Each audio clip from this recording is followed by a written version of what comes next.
is our story, the one where we will not accept defeat. This is our story.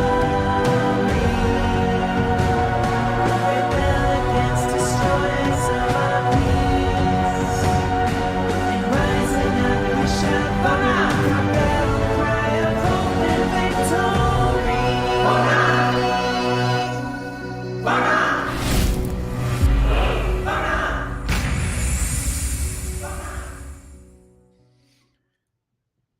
Hey everyone, it is Monday, December 4th, 2023, coming up on the end of the year, and it is that time again, time for the Splinterlands Town Hall. I feel like every week I keep saying about, how exciting a town hall this is going to be, how much stuff is going on. Um, and then every subsequent week, I feel like we have even more to talk about than we have in the past. So,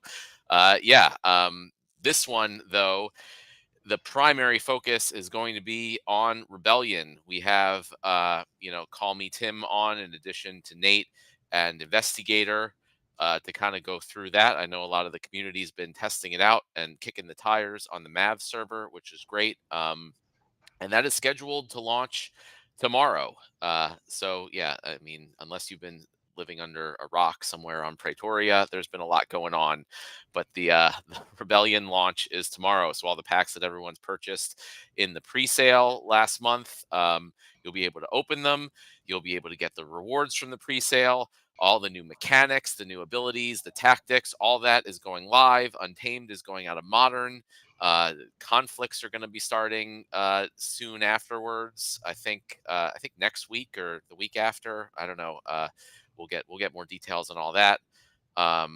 So it's just a ton of stuff is going on. This is the biggest set release by far in terms of the amount of work that's gone into it, the quality, the amount of new game features that are happening. And it's all getting ready to kick off tomorrow. So everyone get your pack opening fingers ready, and it'll be very interesting to see how battles change in the meta with all this. So I'll stop talking for right now, and I'm going to kick it over to Investigator to talk about the release that's coming up tomorrow. Good morning. Well, we've got a few things going out tomorrow. People may have heard of a little thing called the Rebellion set, which I think is going to take up most of the rest of the show, so I won't get into too much detail on that. But we do have a bunch of other updates.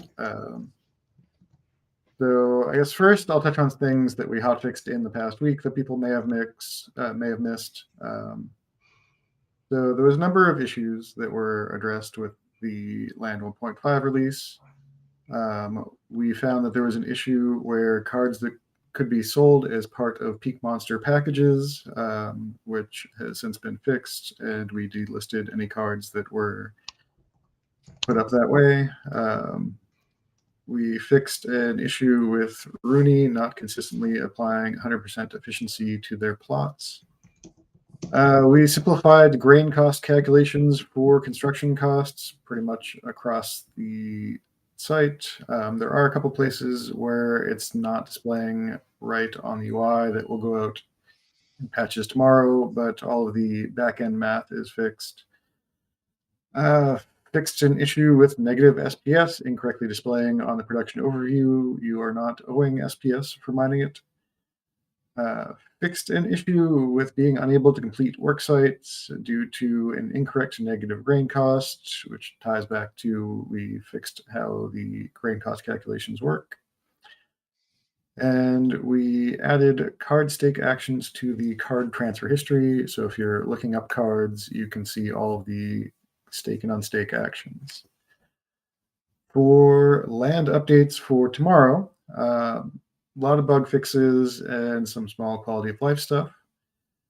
We are adding an estimated production points to the card stats tab, so you can see what the production should be for different cards at the different levels. We have added magical and occupied total boost bonuses to the tooltips on the total boosts on the deed overview display.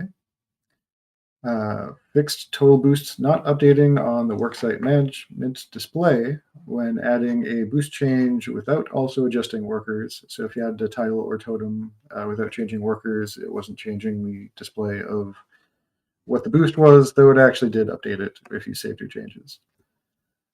We fixed the legend on the region overview. Currently, it only shows own plots. Going forward from tomorrow, when you have all plots selected, it will show a breakdown of what all the plots in the region are for the different types and the different statuses. When you click over to own plots, then it'll change the legend to only show that. One thing that was a popular request, we are adding grain consumed per hour to the production overview display. And we fixed some typos and some text and messaging related to land. We have a handful of non-land related updates. Only a few, but we are adjusting the APR display on liquidity pools to account for the monthly decline in rewards, which was not put in originally. So there will be a slight drop in pretty much all of the APRs on liquidity pools, which they will be right. The displays are currently higher than what they actually are. We will be adding back the staked DEC on land into the total supply of DEC that shows up on the site. It will only be coming out of the circulating supply, and we also fixed the DEC market cap math to be off the total supply and not the circulating supply. And those are the updates that I know about. We may add some more last-minute land fixes today after this town hall. We'll see what we can get done. But those are the main things going out tomorrow. And we can probably talk some more about Rebellion with Call Me Tim and Nate.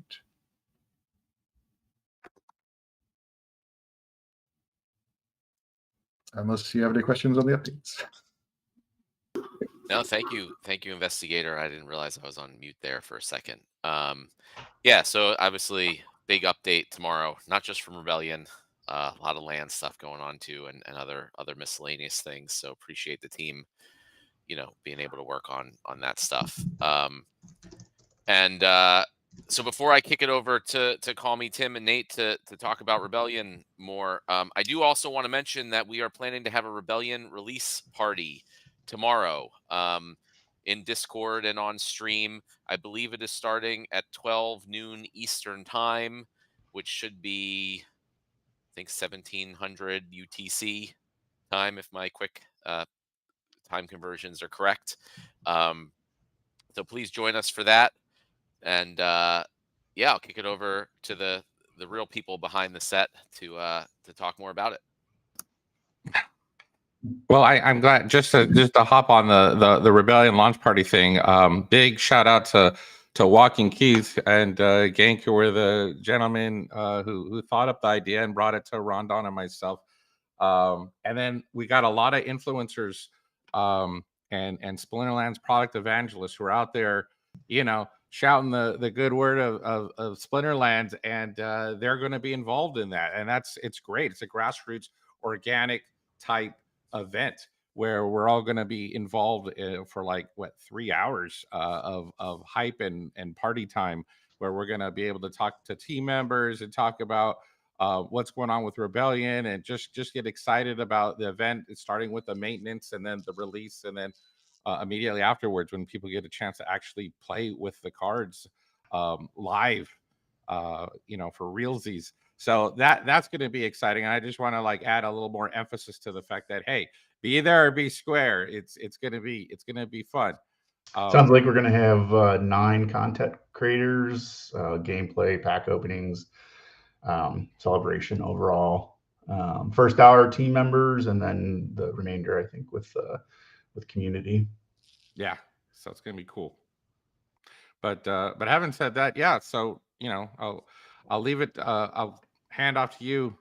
Call Me Tim to go over whatever you think you're most excited about, or if there's been recent developments with as the Mavs have been testing it, have you gotten any valuable input or feedback or info that has changed anything that's being released? Well, certainly one of the things that we adjusted after loading on Mavs was to pull back a little bit on the weapons trainers changing. I took a look at it, and the amount of attack you're getting relative to the mana on the weapons trainers still seemed a little high. So we tweaked that back, and I think that was a good change. So capping that at 3 instead of 4 for attack damage. And then I've been watching a lot of streams and channels and such, watching people play with the cards, watching people talk about the cards. Just some really good analysis and insight I've seen so far. So I'll take a look at a lot of that today. Again, decide if there's any kind of last minute tweaks that we want to make. Tweaks at this point will be, minor stat changes and things like that to maybe balance the cards out a little bit more. So what you see on Mavs is at least very, very, very close to what we'll be releasing tomorrow, most likely. Nice. Have any of these changes actually hit Mavs already, or the changes are a result of what Mavs have been doing? I can't recall. I think Thursday I pushed, change with weapons training. I think there might have been a couple minor stat tweaks in there too. But no, for the most part, what we put out on Mavs is what's been on Mavs for the majority of the testing time. No, cool. Well, is there anything else you're excited to share about Rebellion, or? I'm just really, so the goal for any set, and Rebellion being no exception, is I'm really interested in kind of throwing some new tools and new fun and some wrenches into the meta. So I'm very, very interested to see how the meta is going to evolve over the next season or so, and people finding uses for cards that on first glance maybe not obvious.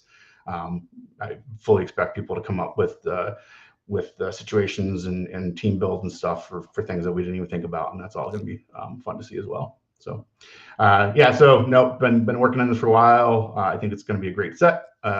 Feedback seems to be positive, so hopefully I'm not too biased, and that is going to be a great set. I think it will. Just looking forward to everyone getting a chance to play with it. No, What about new rule sets? Are there some being released tomorrow, or there's some planned for the future also? There are definitely rule sets planned for the future. For internal testing, we co-tested Rebellion along with several rule sets that were not put on Mavs yet, and I'm gonna be looking at introducing those over the next few weeks, little by little. But there's definitely a bunch of interesting new rule sets, definitely things that we've never done, played with. What you can do with your team lineups and stuff in ways that we haven't done before, which I think should be interesting as well. But yeah, stay tuned, coming soon. Yeah, I mean, if you want to talk about or tease any of those, feel free. I agree, like we have enough going out tomorrow, and things are going to change enough that we don't need even more. But over the coming weeks, we do also plan to put in some cool new rule sets that should be fun also. Maybe I'll mention a couple as we talk through the stream today. But one of the ones I think is going to be interesting is playing with team sizes. So we have a couple rule sets that, just like we have the mana cap variability, we have rule sets that will adjust the number of units that you can have on a team. So it'll put you in interesting new situations where you may only have a team of 3, but a 99 mana set match, or vice versa, right? So I think those should be fun and interesting, and make some changes to the way people approach team builds when those come up. I'll get my list out here in a minute, and I'll okay. maybe talk. I didn't mean to put you on the spot there, but to me, obviously we have like the new tactics and abilities and things, but rule sets at its core are kind of what makes Splinterlands. In the past, I know we've talked about adding new rule sets on a regular basis, and then we did it a little and got distracted with other things, as is often the case. So I'm always personally, I look forward to new rule sets. We have a lot of cool new rule sets ideas.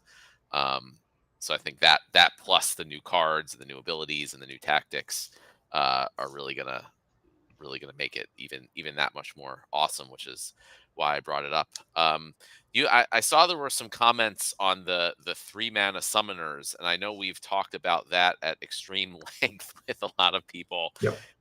internally. Do you want to talk about that at all here? And I'm happy to share my thoughts too. Yeah, maybe before you both. go.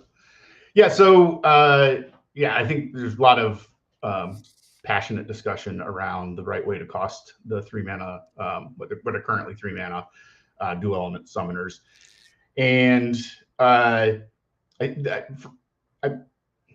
for me, I think the summoners themselves, their playability, usability isn't dramatically impacted by whether they cost 3 or 4. Obviously, it does, right? 1 mana could matter a lot in certain situations, but generally speaking, I think when are you going to grab these summoners? Will you grab them, more or less at 3 or 4? I don't know that it's that big of a distinction. What is really relevant and what most of the conversation seems to be around is what does that do to other summoners, and summoners that are costed, in that kind of cost range. And I think the arguments really come down to two trade-offs, and I don't think there's really a right answer here. And people who feel passionately about one or the other will say, no, there's definitely a right answer. It's the one that I support, right? But I don't really think there is a right answer here. And I think it really comes down to, do we risk a little bit of devaluing from as far as playability goes for existing summoners? So will you reach for these new summoners at 3 mana more often because they're 3 than you would other similar costed summoners? And the other side of it, though, is what can we do? What is the design space for summoners going forward and the cost? And I think, at costing them at 3 leaves us the ability to cost future multi-element summoners at 4 and 5 that can do interesting things, 4, 5, and 6. And if I had to trade off, between the two options there, which again, I don't really think there's a right answer. It's just trade-offs, right? Which trade-offs do you want to make? I would err towards leaving the design space open for summoners going forward, and therefore, I think a 3-costed multi-element summoner makes sense to me. What do you want to add to that? Yeah, I mean, I guess to summarize, I feel like what we ended on is that we are now, for sort of the first time in Splinterlands history, designing for the future. And so we're thinking less, we're trying not to worry as much about like what were cards in the past, right? We have the kind of the goal for the older cards, first and foremost at this point, is that now they can go and work on land, right? I mean, it's always going to be the case with any trading card game that there's going to be older cards that players don't use as much anymore. So we're addressing that problem through land and other things that we have in mind for the future. And so we don't want to sort of like hamstring ourselves because of decisions that were made without really that much thought or knowledge or understanding in the past. Like we didn't have people like Call Me Tim here designing sets. It was just me, for the most part, doing card stats along with all the other crap I had been doing.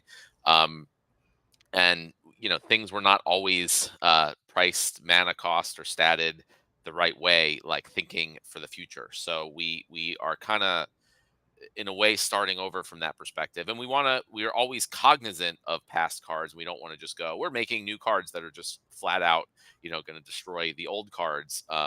It's really important, the value of the assets that myself, our team members, and our community has. But ultimately, from a game design perspective, we're sort of trying to take a blank slate in a lot of ways, wherever we are able to, and say, what's the best way to design this for the future? What are we thinking for future sets? What are we leaving ourselves open to be able to do in the future versus closing ourselves off from?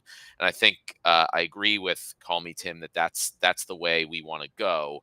And there's other ways to, like, we don't want to hamstring our design space because of a relatively small number of older cards. There are other ways we can handle those older cards, give them value, and allow us to build a well-designed game going forward. And ultimately, what it comes down to is how often are you going to be choosing these summoners in battle? And if it's a case where you always want to choose these 3-mana summoners, you never want to choose a 4-mana summoner, from Chaos Legion or wherever, that would be bad. But we are not finding that to be the case at all in our testing, and that's the most important thing. With Splinterlands, it's always a decision based on, again, the rule sets and the situation, the mana cap, right? So there are very, very often situations where picking the 3-mana summoner over the 4-mana summoner is a bad choice.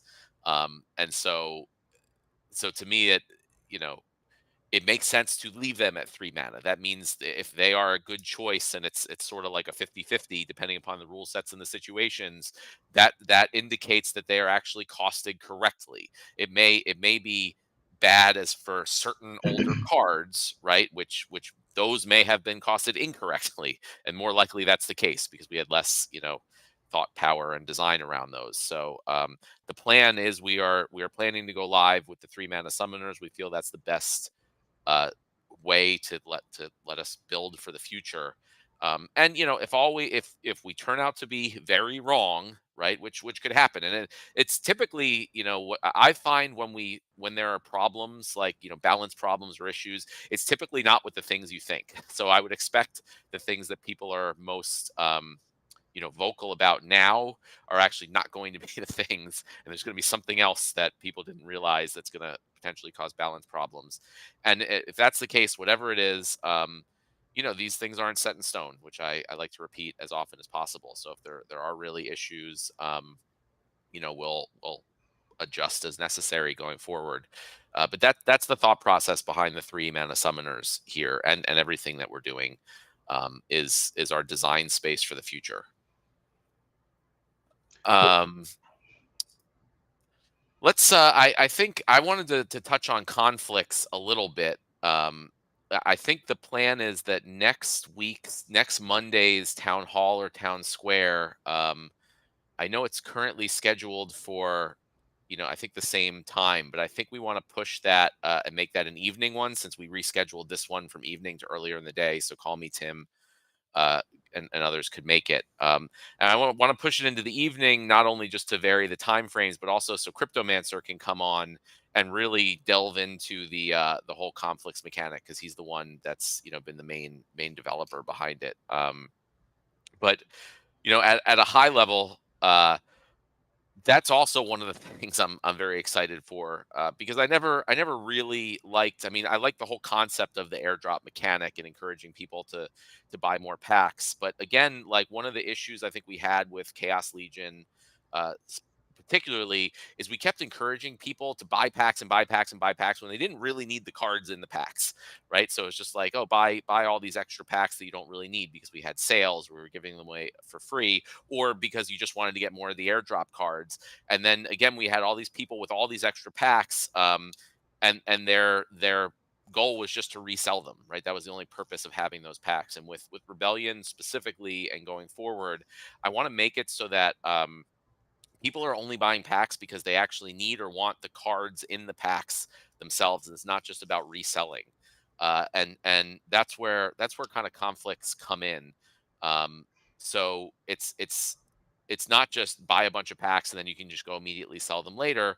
You actually use those packs, or you use the cards in the packs to participate in the conflicts, and that's how you get the airdrop cards. And you don't even have to purchase the packs from us. So that helps for, I'm sure there are people who have bought extra Rebellion packs and want to resell them on the markets. There are some for sale already, and I'm sure there'll be more. So if those are going for cheaper than the ones being sold in the shop, previously players could only purchase the ones in the shop if they wanted the airdrops.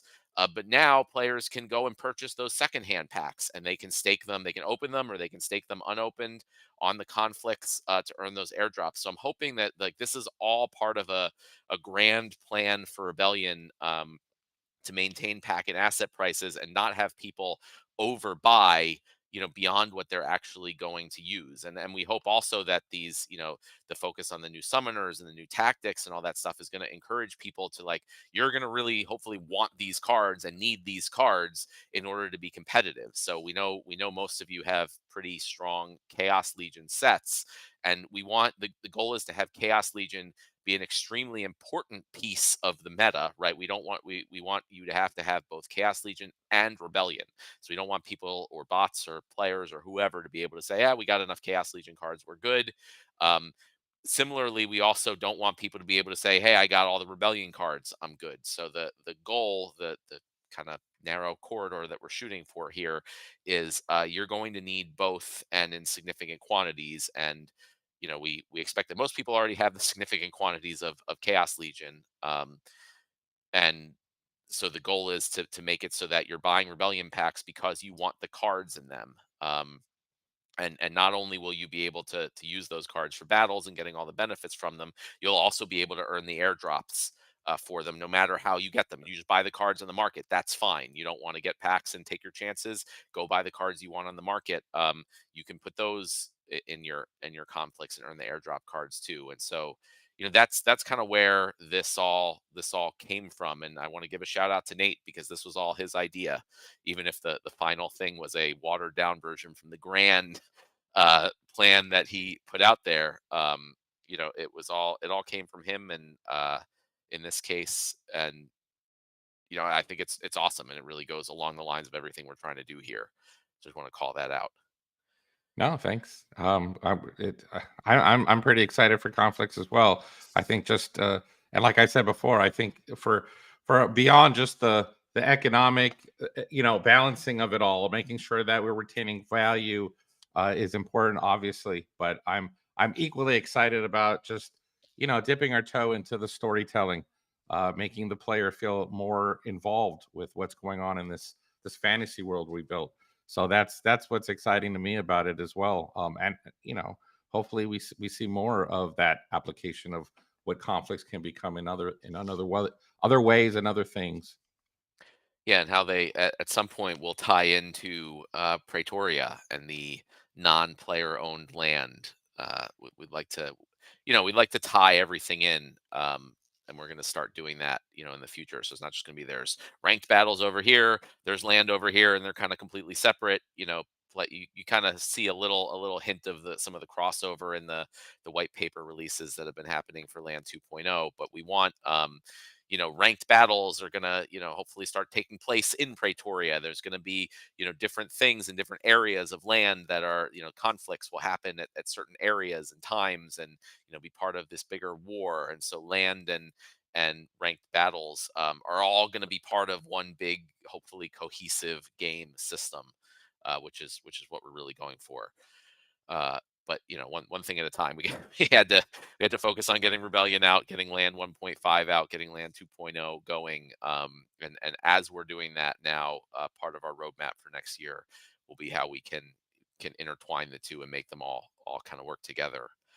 Um, Oh, speaking of yeah, conflicts, did you want to tease the artwork for the first conflicts airdrop card? Do you think now would be a good time? yeah, Nate, I'm never gonna say no to anything you want to throw out there.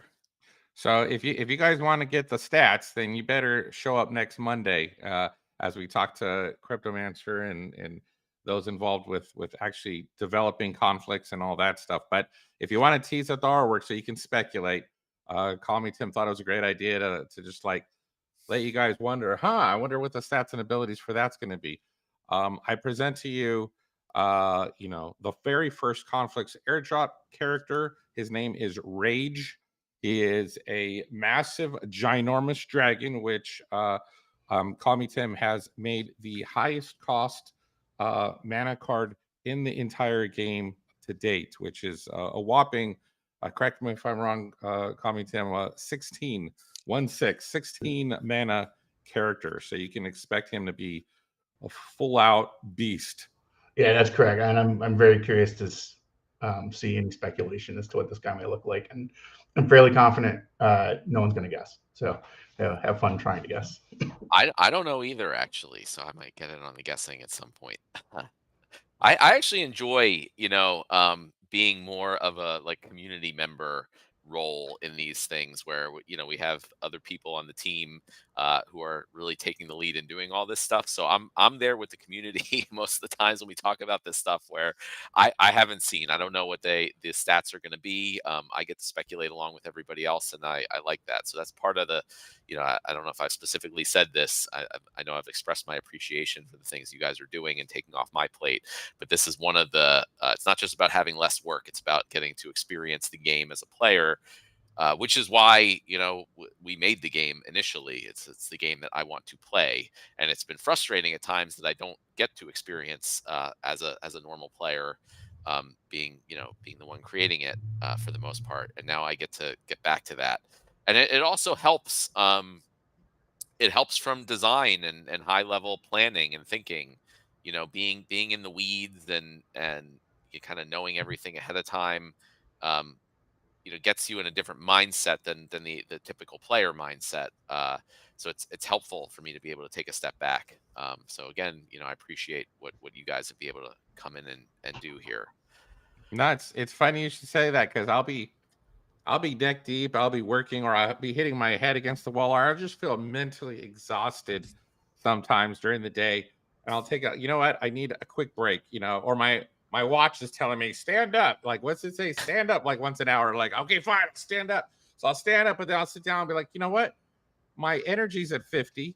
Let me play a quick game. It just takes a few minutes. So I'll take a few games. And if I win, I'm like, yes, I'm refreshed. I'm ready to go back to work. If I lose, I'm like, no. But still, it's something that we ourselves as team members enjoy playing. And I think that's an important part of where the passion stems from. The fact that we're players as well. So yeah, absolutely. Definitely. Yeah, I'll layer onto the surprises thing too. Like, yeah, it is kind of not fun that I know everything that's coming, right? But I don't, because I didn't know what these cards looked like. And so for me, it's been really, I've had descriptions to work against, and there's been a lot of effort put into this set to get the descriptions and the mechanics to line up as much as we can. But then actually seeing the pictures appear pretty much at the same time most of you have seen them, it's been really fun for me. And I think the creative team did an amazing job on the art for this set. Yeah. One thing I take from what you just said, Nate, is that I think for like future planning, we can look at your win-loss rate in ranked and see how long things might take. Oh, it's like, Nate's been having a losing streak. We need to add an extra week onto this project. There you go. Yeah. Or everyone could just purposely lose to Nate, and then I like speed that things up. idea. That is a good idea. But so one thing I do want to talk about, and we'll probably talk about all this stuff again tomorrow, but different people might be on tomorrow, and it's great to talk about it more than once. But I wanted to talk about tactics again. I know we've talked about tactics, the summoner tactics, a bunch of times, but this is really the thing. There's so much about this set, but if I had to pick like one defining feature, this is it. It's been I mean, I don't really think we ever added like a completely new mechanic to the Splinterlands game battles since it launched. I mean, there's been new abilities and new things like that, but not an entirely new mechanic like this. So this is something like, 5 years in the making here, and it's not just about rebellion, because the actual the summoner tactics and the things that we have here are a relatively small, kind of watered down version of our vision, which is really going to be, come to fruition with the items and spell cards from land. So that's really the big vision of this second battle step. That's really going to elevate the gameplay, I think, in many ways. And this is just a sort of little preview or test mode, you could think, in a way, to see how that works. But even just with this. This is the thing I'm so excited about as a player, of just adding that extra step, adding that extra player agency. So it's not just, pick the best team you can, with the time provided, given the rule sets, and just hope you kind of out thought your opponent on that one.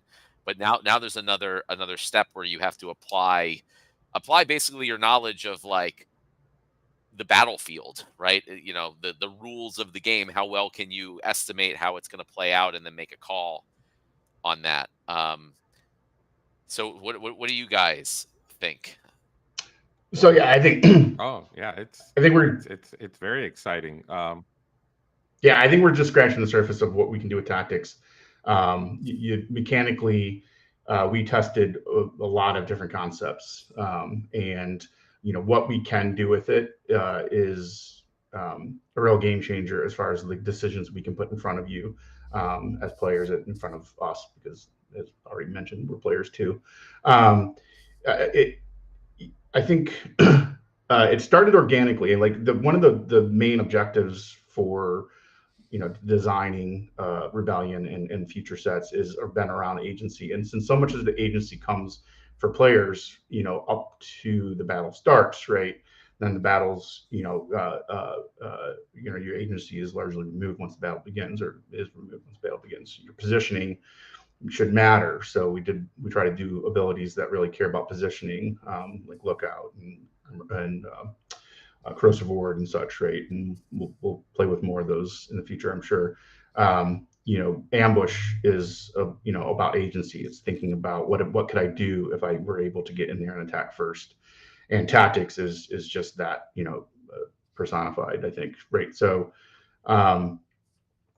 it started. It might be interesting to talk about. I don't know. I'll just spend a minute or two on it, and maybe I'll drop some more information in Discord or something if people are interested. But it started a little bit organically, right? Like for Rebellion, it was really like, what could we do? What was possible within the time frame we had, and the release goals for for Rebellion.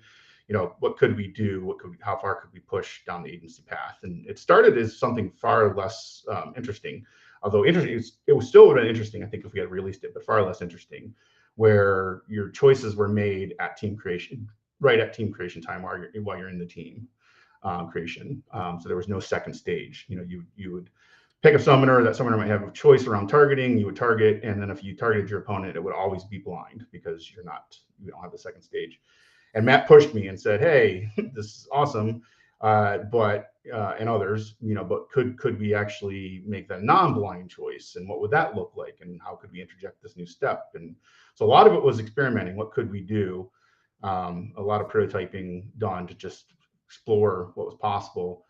And then Melon Man got involved, and with a few cues from me as far as like, okay, now we can do it. We know what that process looks like. What kind of stuff can we actually do with summoners? It would be awesome if we could do X, Y, and Z, which none of the stuff I had explored during the prototyping. And he took it and ran with it and made all the targeting options that we have and the types of abilities and effects that we can apply, and et cetera. So again, I think these first summoners are going to be really, really interesting. They're going to have a big impact on gameplay and agency. But we're just getting started with tactics, and let alone where we're going to go with it when Land really takes that concept and really double downs on it. Yeah, it was kind of funny because I would never, obviously the team is smaller now. We have a lot of stuff going on. We're, behind on certain things. So I was not going to come in and say like, "Hey, we want to do this entirely new thing," and I didn't plan on that. But it was, Call Me Tim and Melon Man sort of just went off and were like making these little demos, working demos of this stuff, and I was like, okay, well, why don't you guys go off and see what you can do here? And if it takes too long and doesn't work out, then fine, we won't have it in. But the speed with which I feel like there was a turnaround of a working demo of these, second battle step tactics was way faster than I had thought. So I was like, all right, then it seems like we got a lot of this down. And there was some pushback internally, but I feel like that was how things worked very early on when there was just a few people, and I want to kind of get us back to that to some degree, which is when we have good, passionate developers who want to see this stuff, and you kind of let them go a little bit and say, go experiment, go see what you can do, not like rigid, here are your tasks, only work on those.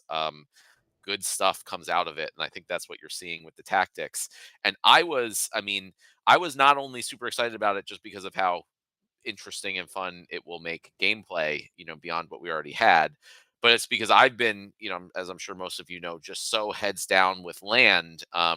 And I know, like, Land 1.5, as exciting as that is, it's really very small and there's not a lot to it. And so I want to make sure people know and are clear about, like, this is not the final vision. This is not what Land is about. This is just the first little a little peek at it, and letting you guys, get your start, using land and cards and DEC on it and all that. And I can talk about it till I'm blue in the face, but the best way to get that message out is if you can actually see how kind of items and spells are sort of going to be in the game. So when you choose these summoners with these tactics, you can imagine, okay, well, instead of these two choices from this summoner, I have a whole bunch of items and spells here, that I've chosen or that I've crafted on land or bought.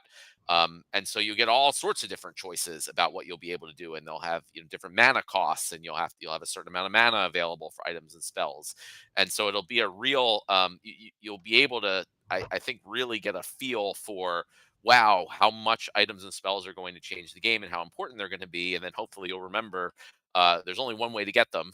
There's only one way they're going to be minted. It's going to be through your land. And as we start releasing the Phase 2 white paper, the first post of which went out this morning, you'll see exactly how those are going to be created, what kind of resources you need. And I do want to talk about that.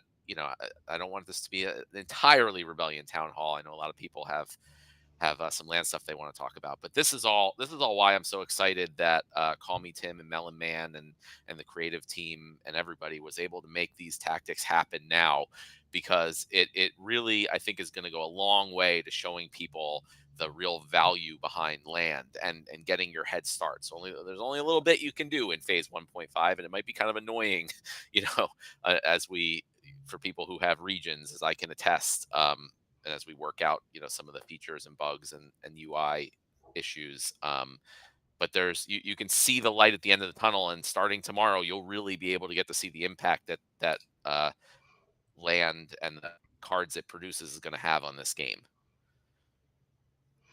Yeah, I will just add in on tactics while we're talking about it is the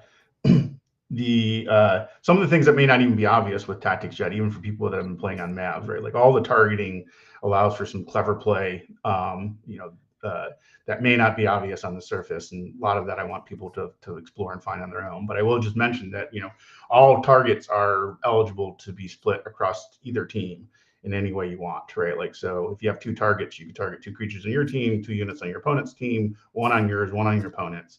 And there's going to be a lot of cases where you're going to be able to turn what would normally be a positive into a negative when it's applied to your opponent.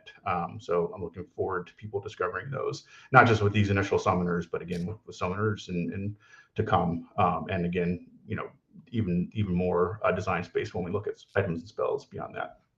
Yeah, those are my favorite things. The situations where you're like, oh man, they have a bunch of force field. Let me reduce the attack of my characters, or oh, it's reverse speed. Let me give +2 speed to one of my opponent's creatures. And I haven't been able to test too many battles, not nearly as many as I would like to.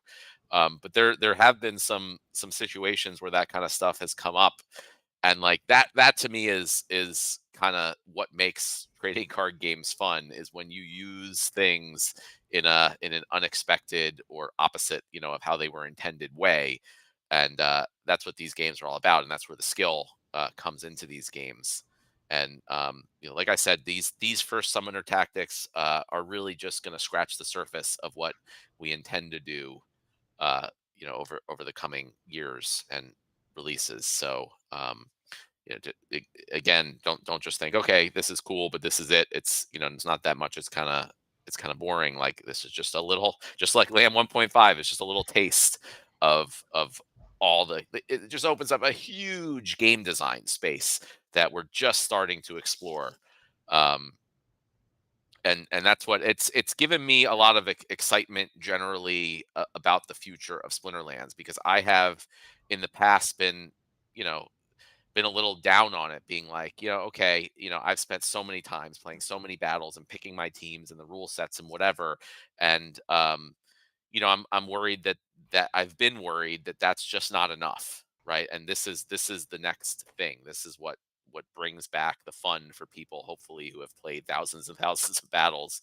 Many people have played many more than I have. And I hope uh, we're going to keep innovating, right? We're going to keep doing things like this. So some years from now, uh, our great designers will come up with even more cool things to take it up to another notch, and that's how we'll keep this going.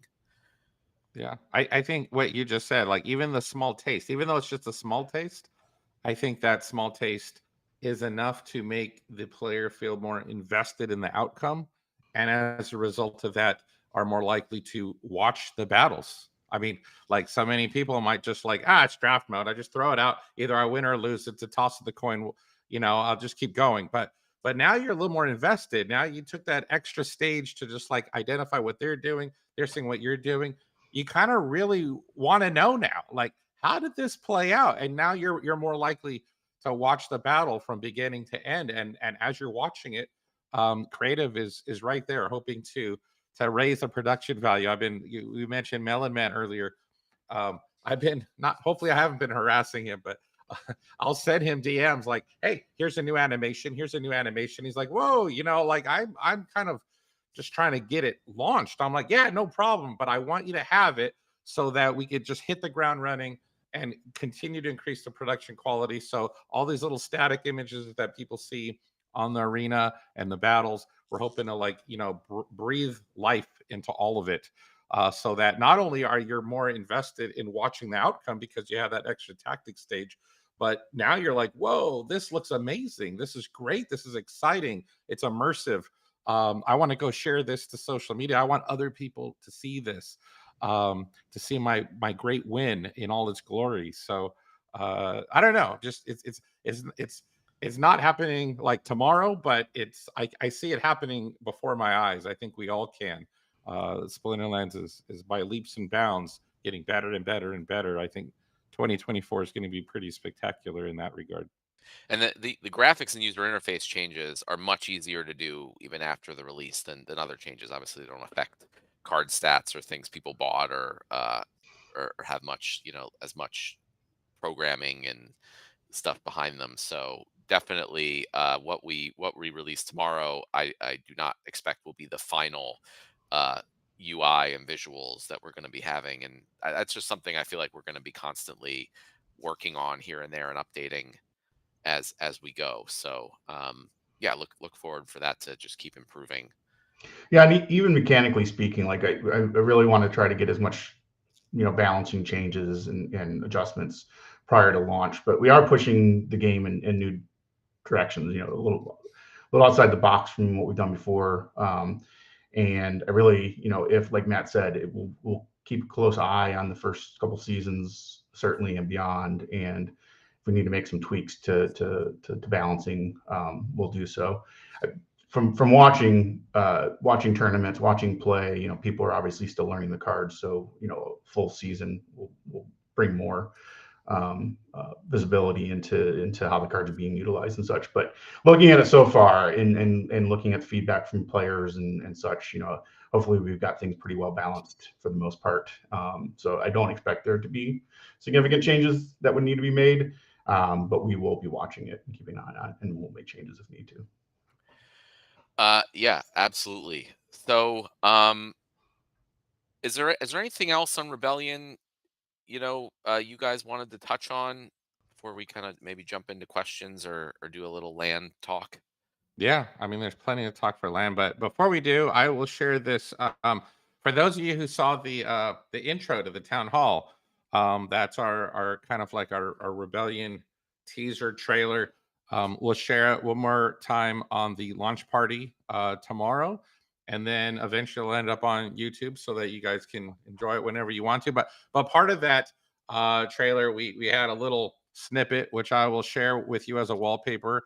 And that was near the end, where it displayed the heroes of the Tome of Chaos, or in other words, the Dauntless is what we're calling them. So there in the thing you see River and Bera and Delia and Rick and Fia all grown up as Captain Fellblade. So you see the whole team there. So for those of you who liked the lore and read the stories about these characters, some of them are obviously sprinkled into the Rebellion set, and maybe there's a couple in there that you might see in the future as cards. But enjoy. It's exciting. I like the journey of of transitioning from Chaos Legion to what Rebellion is becoming is pretty exciting.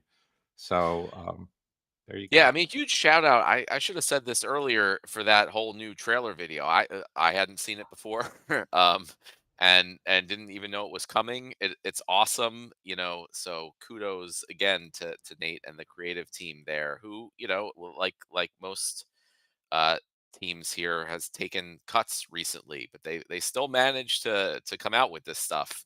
And I don't know how they do it, but I'm gonna stay out because they're doing a great job and I don't want to mess it up. Sheer Uh, force of will.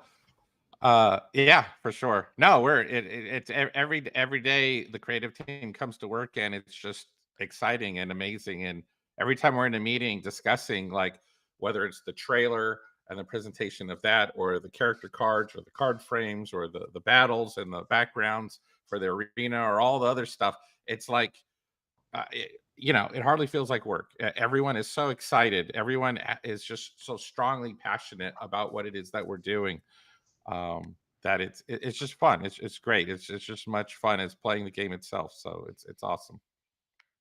yeah, no, it's the same thing I talked about with Call Me Tim and Melon Man and developers, are just kind of let them go off and, and do their things here and there. Same thing obviously goes for the creative and other teams. Like, we have our things that we need to do for our deliverables, but other than that, like, go off and see what happens, see what comes out of it. And so far, it's been awesome. So I want to keep that going, and obviously encourage everyone to keep doing that and playing around, experimenting, uh, because we get a lot of great stuff out of that. So I'm gonna take a little break from Rebellion here, and I wanted to at least spend a little time talking about the Land Phase 2 white paper post that went out this morning. I'm not going to spend too much time on it yet. And then we'll get to questions. And if people want, to talk about that more, shoot out some questions there. And we'll go into it more. But, once I think next week I mentioned Cryptomancer is going to be on to talk about the conflicts, but we'll also talk about land there. There should be at least one other post out with some more white paper details from 2.0.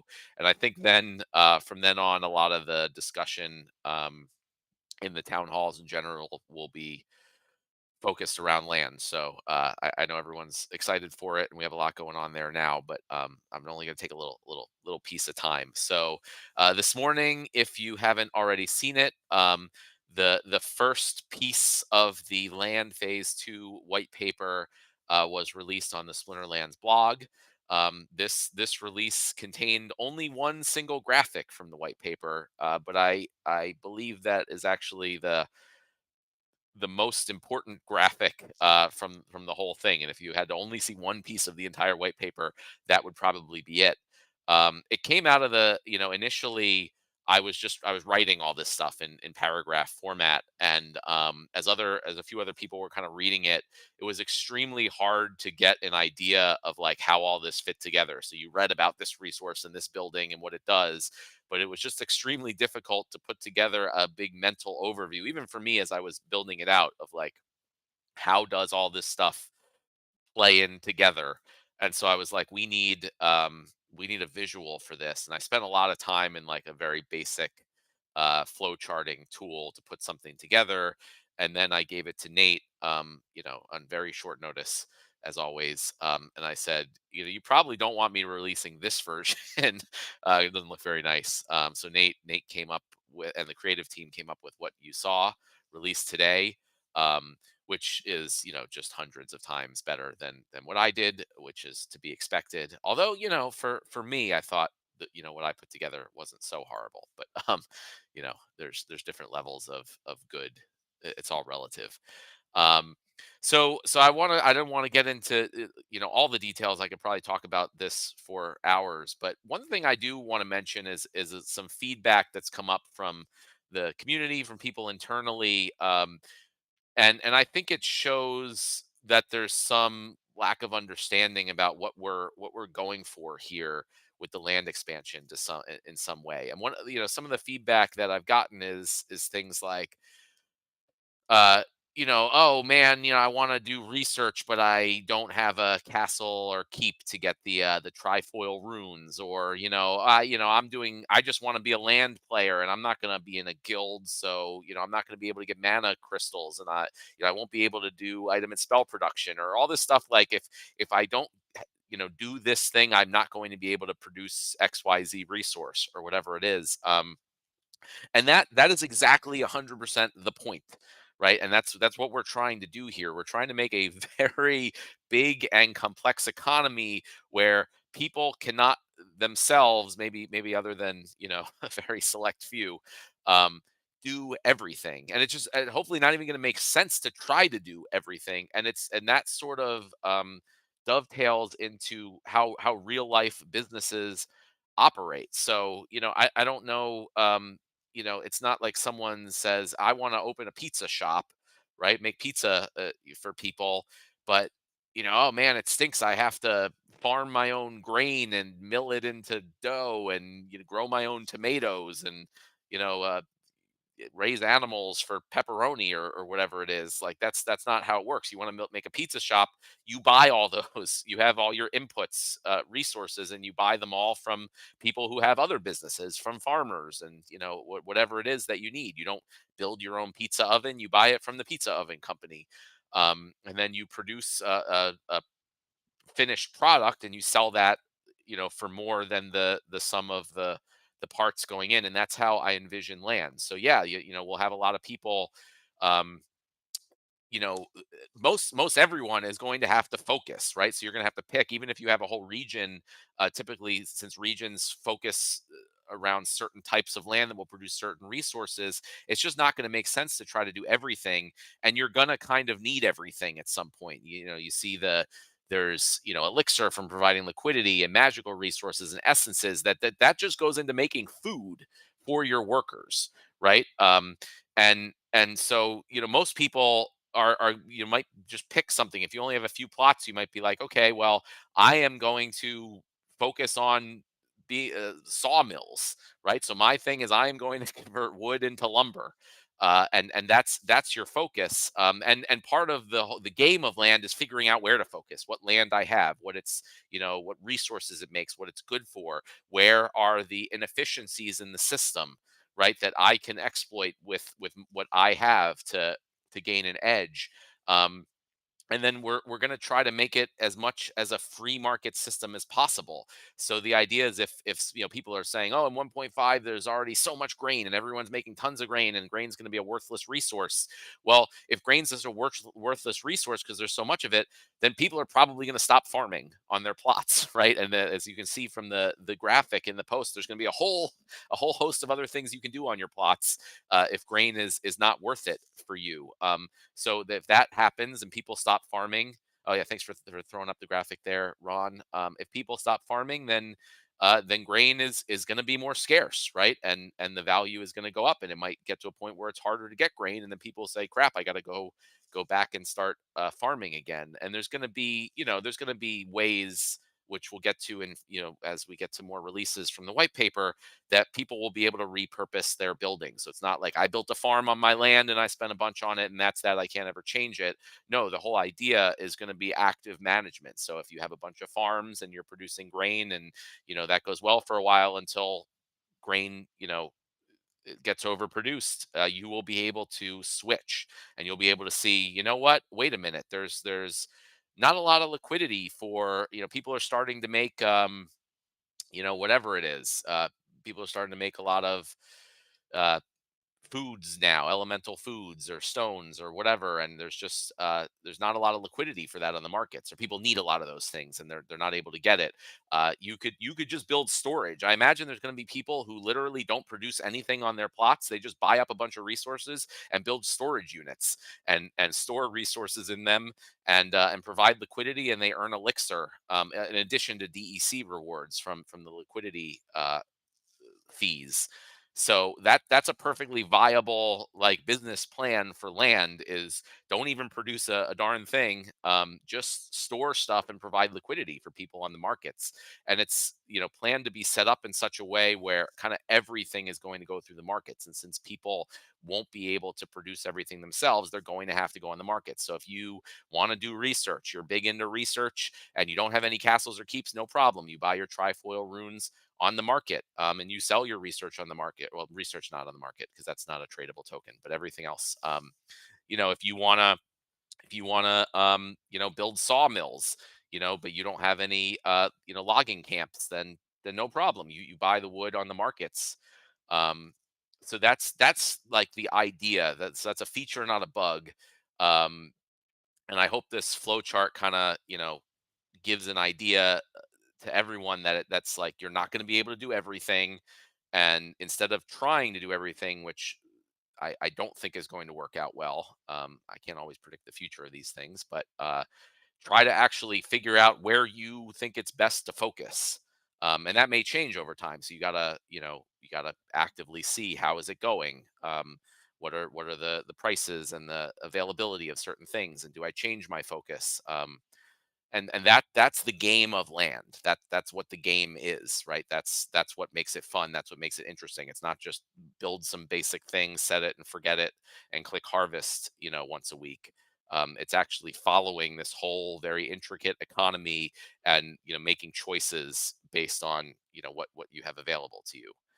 So I'm going to stop there. That's kind of my overview of this flow chart that was released.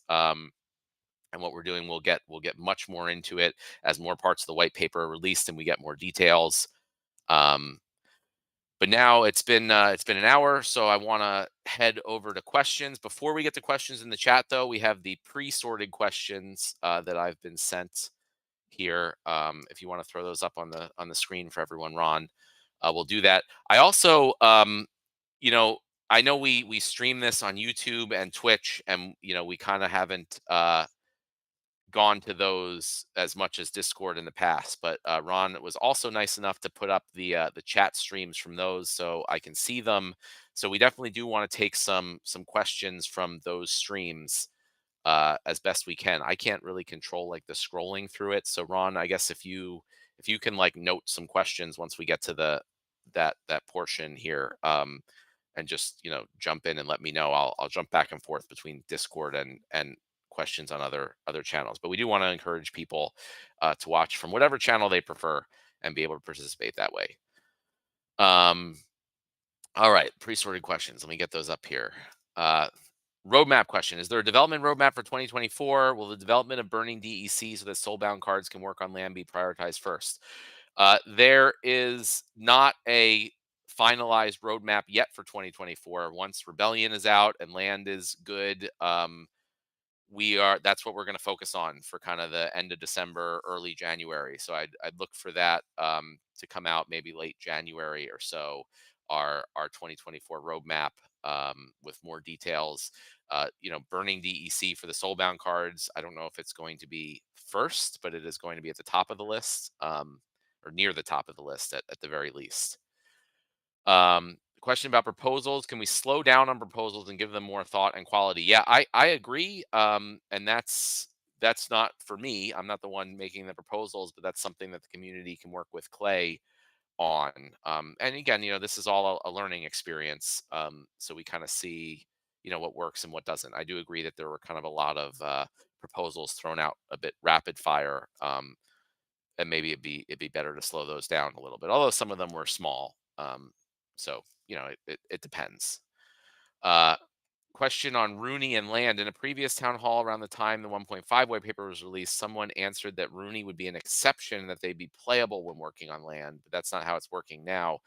I don't recall that. I mean, as far as I recall, Rooney was going to work like all the cards and not be playable. I could be recalling wrong, but yeah, either way, that's the case uh, now, that and that's intended, is that you can't play Rooney while they're working on land just like any other card. But that's something where that could be a proposal, possibly if the community feels differently, we could change that. But you know, I would personally like to increase demand for Rooney by saying, well, if you want to play with it and use it on land, you would need to get a 2 for that.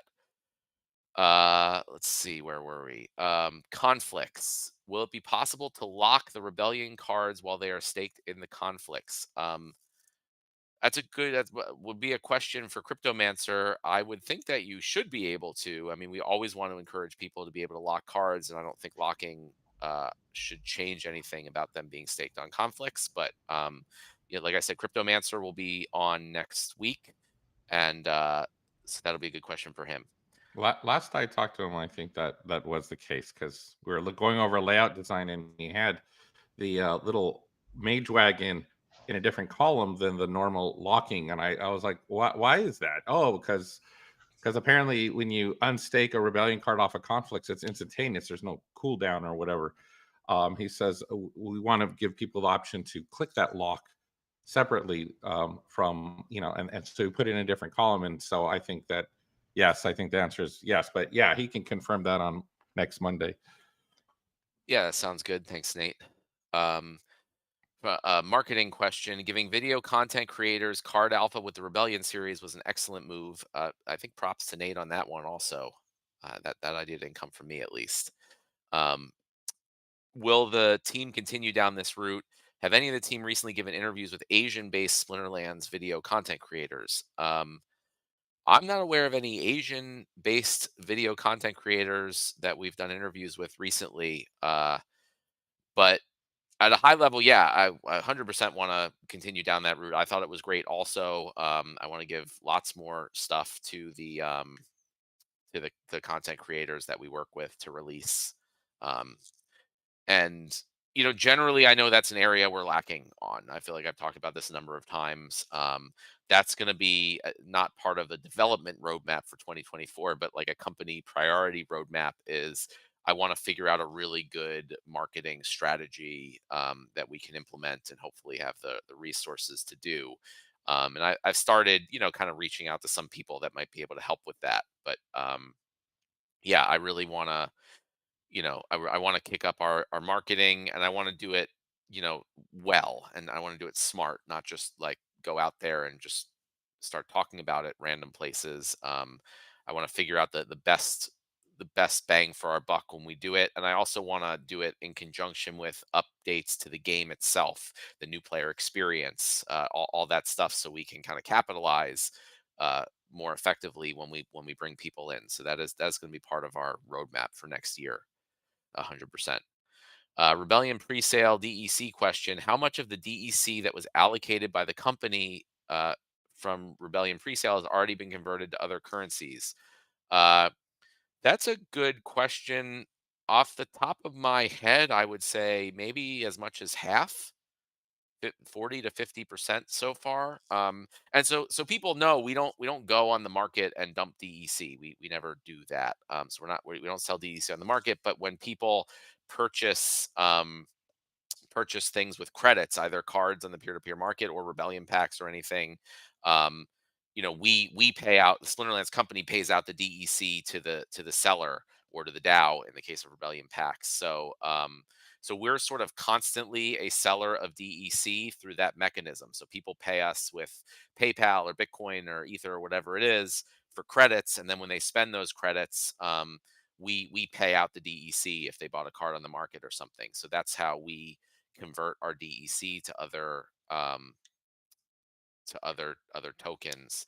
And when we run out, we have purchased billions of DEC over the years on the market ourselves to be able to continue doing that. And I think at this point we'll probably start burning SPS depending upon the DEC market price in order to mint DEC to do that, which should also help the SPS token supply go down. But yeah, my off the top of my head guess is like 40-50% so far. We should hopefully be getting some more in once the rebellion packs go on sale again tomorrow.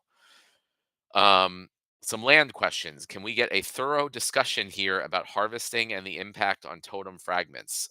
Essentially, what we want to know is the ideal amount of time for improving our luck in quality and quantity. Um, I don't know the details about that enough to have a thorough discussion about it. So I think we will probably get Farpatrod on at some point. And although he's pretty active in chat himself, I think, so he can feel free to kind of jump in with more details about that, because I don't actually know the details of it. So this comes down to kind of not financial advice. So we have put out the math that we use to calculate your totem fragment chance. So basically, it's your production over time builds up your chance up to a cap of the week production. So if you wait a week, you'll have a higher chance in your single roll. If you do it hourly, you'll have a fractionally smaller chance of, divide the how much you would have gotten over 7 days worth of hours, 168, something like that. 168, smaller chance, but a roll every hour.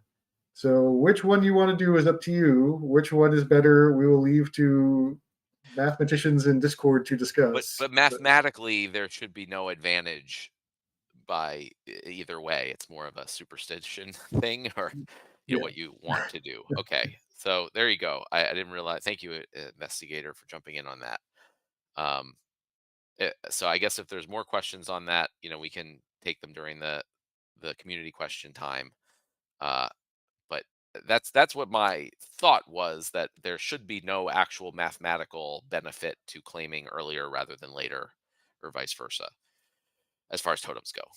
But it does help if you pat your tummy and rub your head at the same time while you're doing it. I thought it was pat your head and rub your tummy at the same time, Nate. Crap, I might have it backwards. Yeah, that's why I haven't got any totems. You're right.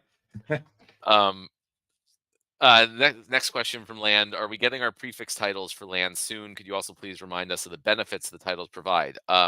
Well, soon is a relative term. So that is one of the numerous things on the list that we still need to implement for land 1.5, that we will be working on over the coming months. I don't know at this point how soon we can expect that. The benefit is you get a bonus to your reward shares or your reward points from ranked battles if you have one of the prefix titles, and you just get to show off about how cool and awesome you are, which in my opinion is actually the bigger benefit in this case. But yeah, the actual in-game benefit is a boost to reward points. A mobile app question. Will the mobile app be updated so we can play the Rebellion cards with new sets like in the past? I'm not sure. I mean, I know especially with the reductions we've done, we are not focusing on the mobile app. We just can't, honestly. So I don't know what the plan is for Rebellion and mobile. I don't know if Call Me Tim or anyone knows that and wants to jump in. But yeah, I would love to focus more on mobile and get that experience up to where it should be, but we have limited resources, and we've had to focus on other things. Yeah, I'm not actually sure either. I think general support for Rebellion cards, I think maybe, but maybe not like tactics, and Yeah. I'm not 100% sure. Yeah, tactics is definitely not there. I believe we made sure that the app would still function with Rebellion cards, but you're not going to be able to play the tactics phase. And as I best recall, it's a Meloman question, because I believe he was the one that was looking at that. Yeah, I mean, as soon as we have significantly more resources and than we do now, mobile app will be back on the priority list. But just the reality of things is we just can't right now.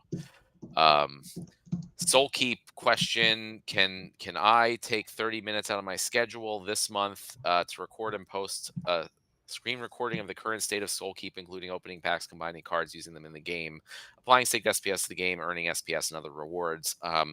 As soon as the plan is finalized, I 100% will do that. I mean, I don't know if I'll record a screen recording or we'll just talk about it on one of these town halls that will be recorded. The plan has yet to be 100% finalized, so I don't want to present it, but that is one of the things I am working on, with the goal of getting Soulkeep live and functional with all of those features and things you mentioned in the not too distant future, and in a way that doesn't, take away from all the things we're doing for Splinterlands. Brawl Fray question, which I may not be able to answer because I'm not that versed on Brawl Fray details, but with the Brawl Fray T1 and T2 and tournament changes for Rebellion only, will the Chaos Legion reward cards or just the Soulbound reward cards be able to be used? The set relies pretty heavily on weapons training, which is mainly given by the Soulbound reward set. It's also unknown when the next set of Rebellion reward cards will be created. Yeah, I'm not 100% sure, but I think that all of the Chaos Legion reward cards, soulbound or otherwise, are kind of together as far as the set is concerned, and they're where they fit in. So I'm not aware of any situation where one would be able to be used and not the other, and I expect that would be the case in Brawls. So if the Chaos Legion cards can be used, it will include all the Chaos Legion reward cards, both soulbound or otherwise. And again, Cryptomancer will be on next week in case incorrect on anything there. And as far as unknown when the next set of Rebellion reward cards will be created, yes, that is unknown. We don't know either yet. That's part of the future planning that we're going to be doing for our roadmap, is figuring out when we're going to have new reward cards and new other cards and how that will work. So, stay tuned for that. That is the end of the pre-sorted questions. So we can kick off the community questions in Discord and in YouTube and Twitch. I can't guarantee we're going to be able to get to all the YouTube and Twitch questions. I've asked Ron to help kind of, jump in and let me know when we have some of those, and I'll try to jump back and forth. So let me get started in the meantime on the ones that are coming in from Discord that I can see, and I'll take a break after a few and check on the other platforms. And we have about 45 minutes for questions. Hopefully I'll get through most of them. But if not, there's always next week. Question from Kazrock. Dispel is being applied before damage is dealt again. Is this intentional or a bug? Good question. Do you guys have any insight on Dispel? No, I'll have to take a look at that, but I'll take a look. Pretty sure that's a bug because we had previously fixed it. All right. Yeah, I guess if you have a battle link for that, that might be helpful, that we could take a look at. Tamishon has a question. Will Rebellion packs be added to chests alongside the release tomorrow? I believe the plan is not to add them to chests. I know the community is 50-50 on that topic right now. So I believe that they should. I'm more worried about them being added to chests than not being added to chests. As far as if I had to pick one that may cause more problems than the other. So at this point, since it's my call, I'm not going to have them added to chests. But I am absolutely 100% open to adding them to chests if the community can come to some type of an agreement on how they should be added. I found that the community seems to not want them added to the chests in the same exact way or quantity as they have been in the past. So, let's work with Clay and the team here and come up with some other ways that they can potentially be added to chests that kind of work better or deal with some of the issues. I know Crypto Eater has reached out with some cool ideas about, instead of just getting a pack in a chest, you could actually get some type of pack fragment, and you would need a certain amount, 10 or so pack fragments, maybe even with some other, vouchers or something to create a pack, which I thought was cool. Would allow you to get that item in chests a bit more often, and also have some additional cost involved via vouchers or something else to actually create the pack. So I think we'll look for a community proposal and community kind of hopefully agreement around a new methodology of putting them in packs before we just go ahead and do it. Question from Capricorn 03. Any plan for adding player interaction while in battle, like adding emoticon, adding template, like a good game or well played, or chat, or adding spray paint, which you can buy with Battle Pass? Yeah, I mean, I would love to do a lot of those things. I'd love to have cosmetic items all throughout the game, so you could have special battle backgrounds or trinkets or different things that you could do within the battle. Like you mentioned, it's all come down to a matter of priorities and resources. So those type of things have not been as high priority as the other stuff we've been working on. But if we have the ability to do it, I think there's absolutely no reason why we wouldn't put those things in. I know Nate probably could go on for hours about all the different cool cosmetic ideas he has, and it saddens me that I keep having to say no, we don't have the ability and resources to do that yet. But one day I hope that we will. Things they're going in the right direction so far. Fingers crossed that that we may be able to do that. Just with how the markets are going. Question from White Walker 13. How often can we expect new parts of the Land 2.0 white paper to be released? Once per week? No, I would like to do it more often than once a week. I think we have like 5 different posts, and there's already been one. So there's like 4 more posts that we're planning to put out before just the full thing is released on Gitbook. And if we do kind of 2 a week, it'll take about 2 weeks before that's all released, which is I think what we were going for. So that's the plan for right now. Question from Gathering the Magic. Will workers need to work plots with storage buildings, or once the storage building is complete, is there a need to have workers on that plot? Yeah, that's a good question. And again, more information on this is in the white paper, but it's also subject to change. So just because it is one way now doesn't mean it will change in the future. I think that the plan is that that you will need workers to work on storage buildings, and it will work similarly to other buildings. And I think it'd be something around like the amount of storage, like the amount of stuff you can store, will be dependent on the production from the workers that you have there. Like even if you have a storage building that has a certain amount of space, you'll need some amount of workers to manage that storage, move stuff in and out of storage or make sure there's not problems. So you can't have an actual storage facility where literally no one works at, or in most cases. So that's the plan. And again, storage is primarily going to be for providing liquidity, in which case you'll be earning DEC from swap fees and Elixir, which you can use or sell. So it's sort of like any other building where you are producing things that should be able to pay for your workers there. And I imagine the workers may, the requirements may be less. Like you're probably not going to be putting your alpha gold foil legendaries on your storage unit. Maybe you will. I don't know. We'll get to that when we get to the numbers and everything. But that's the current plan for storage. I want to take a quick break and see, Ron, do we have any questions coming in from the other platforms? Oh, okay. Apparently it's the one I just answered. So I'll keep going on Discord and check in again there in a little bit.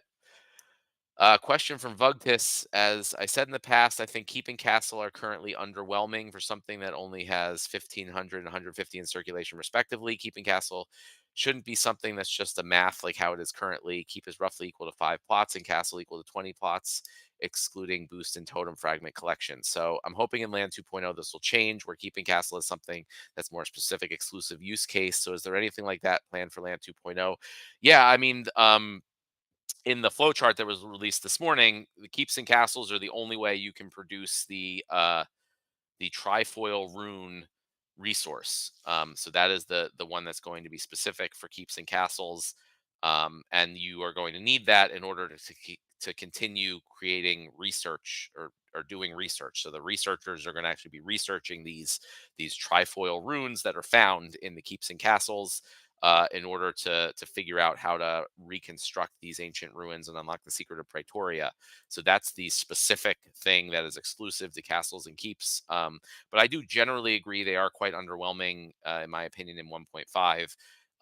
And we'll see, that may not be even enough in 2.0 for them. So this is, again, a work in progress.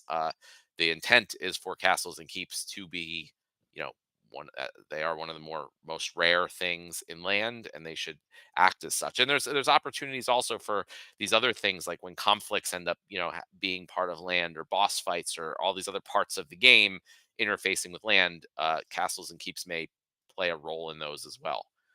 Another question from Vugtis: are legendary alchemy potions mandatory in the creations of items and spells?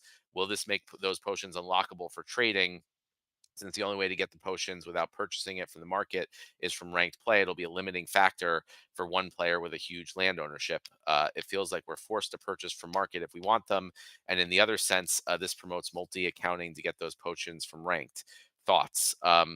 Yeah, the idea is that potions are not going to be required. So it's going to be sort of like opening packs. You can use them and you can get the increased chances of legendary and gold foil cards, like item and spell NFT cards from them.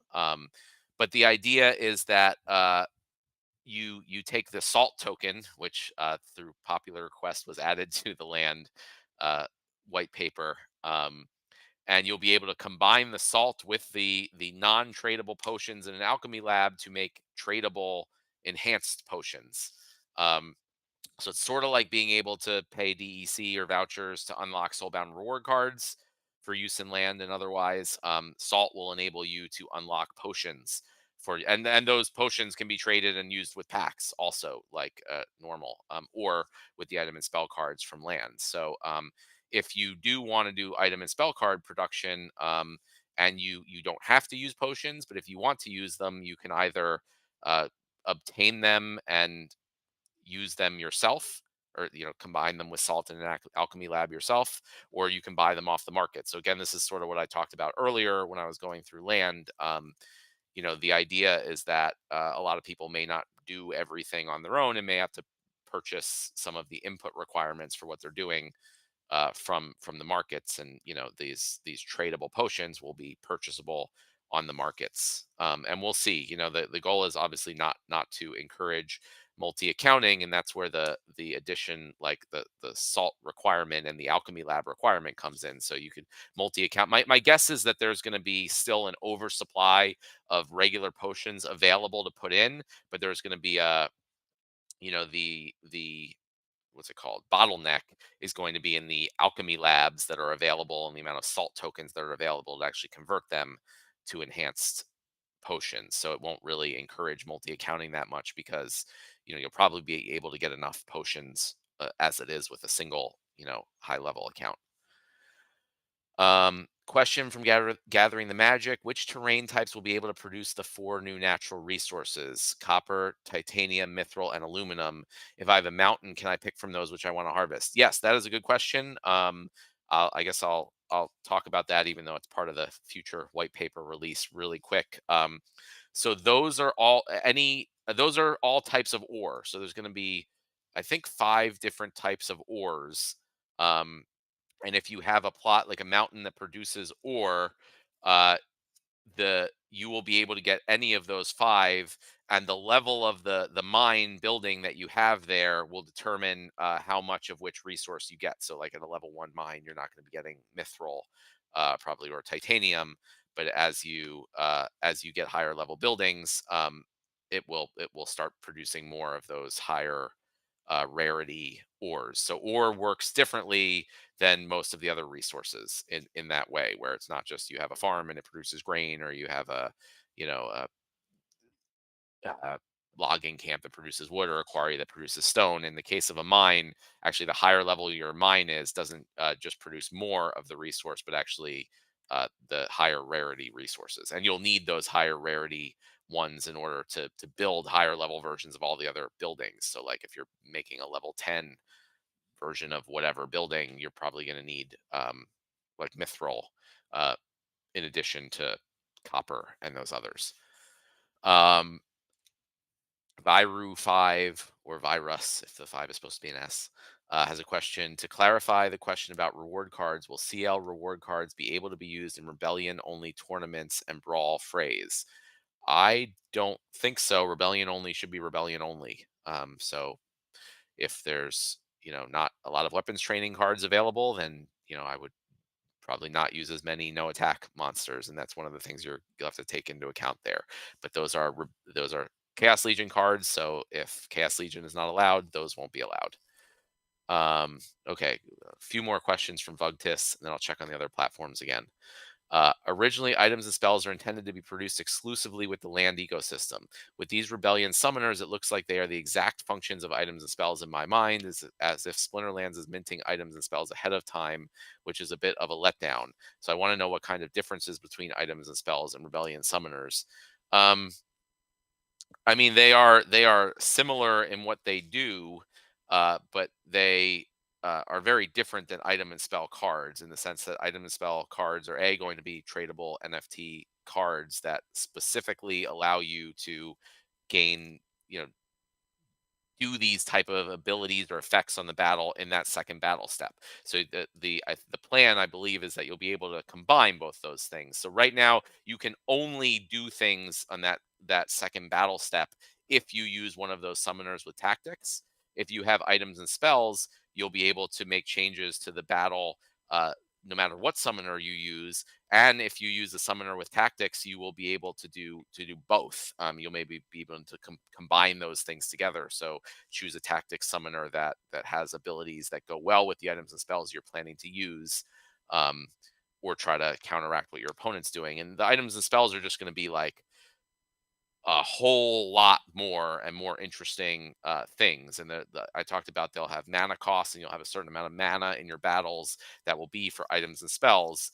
Um, and you'll just, it's not like choose one or the other thing. It'll be, I have an item that gives increased attack, or I have a spell that, changes something in the battle. So yes, they are a similar function, um, but items and spells are just going to be much more, and it's, a whole different stage of the battle with its own mana cost and everything.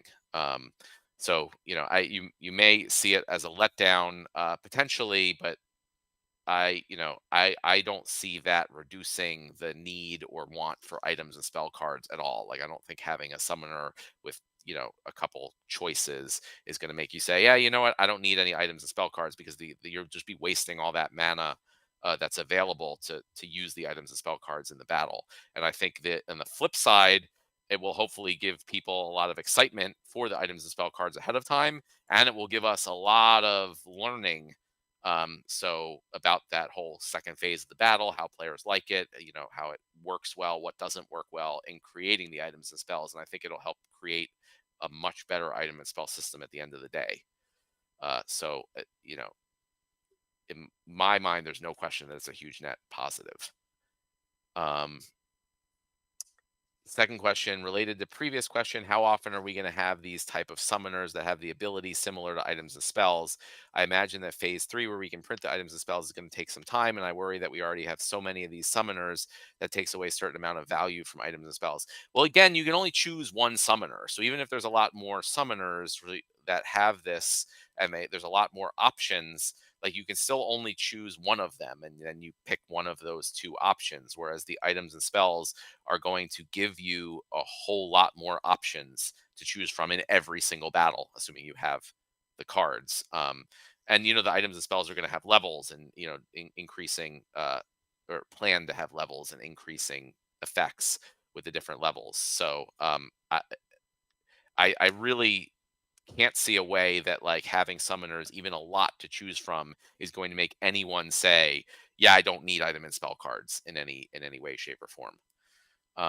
Last question from Vugtis for now. I have suggested in the past that we create a second battle phase, currently named Tactic Phase, ahead of Land 3, where there are only starter ghost card of item and spell to enhance gameplay and make sure we are ready immediately when we're able to mint items and spells. The cards are level 1, has 0 economic value, doesn't affect rewards. So since we already have a second phase, what do you think of this idea?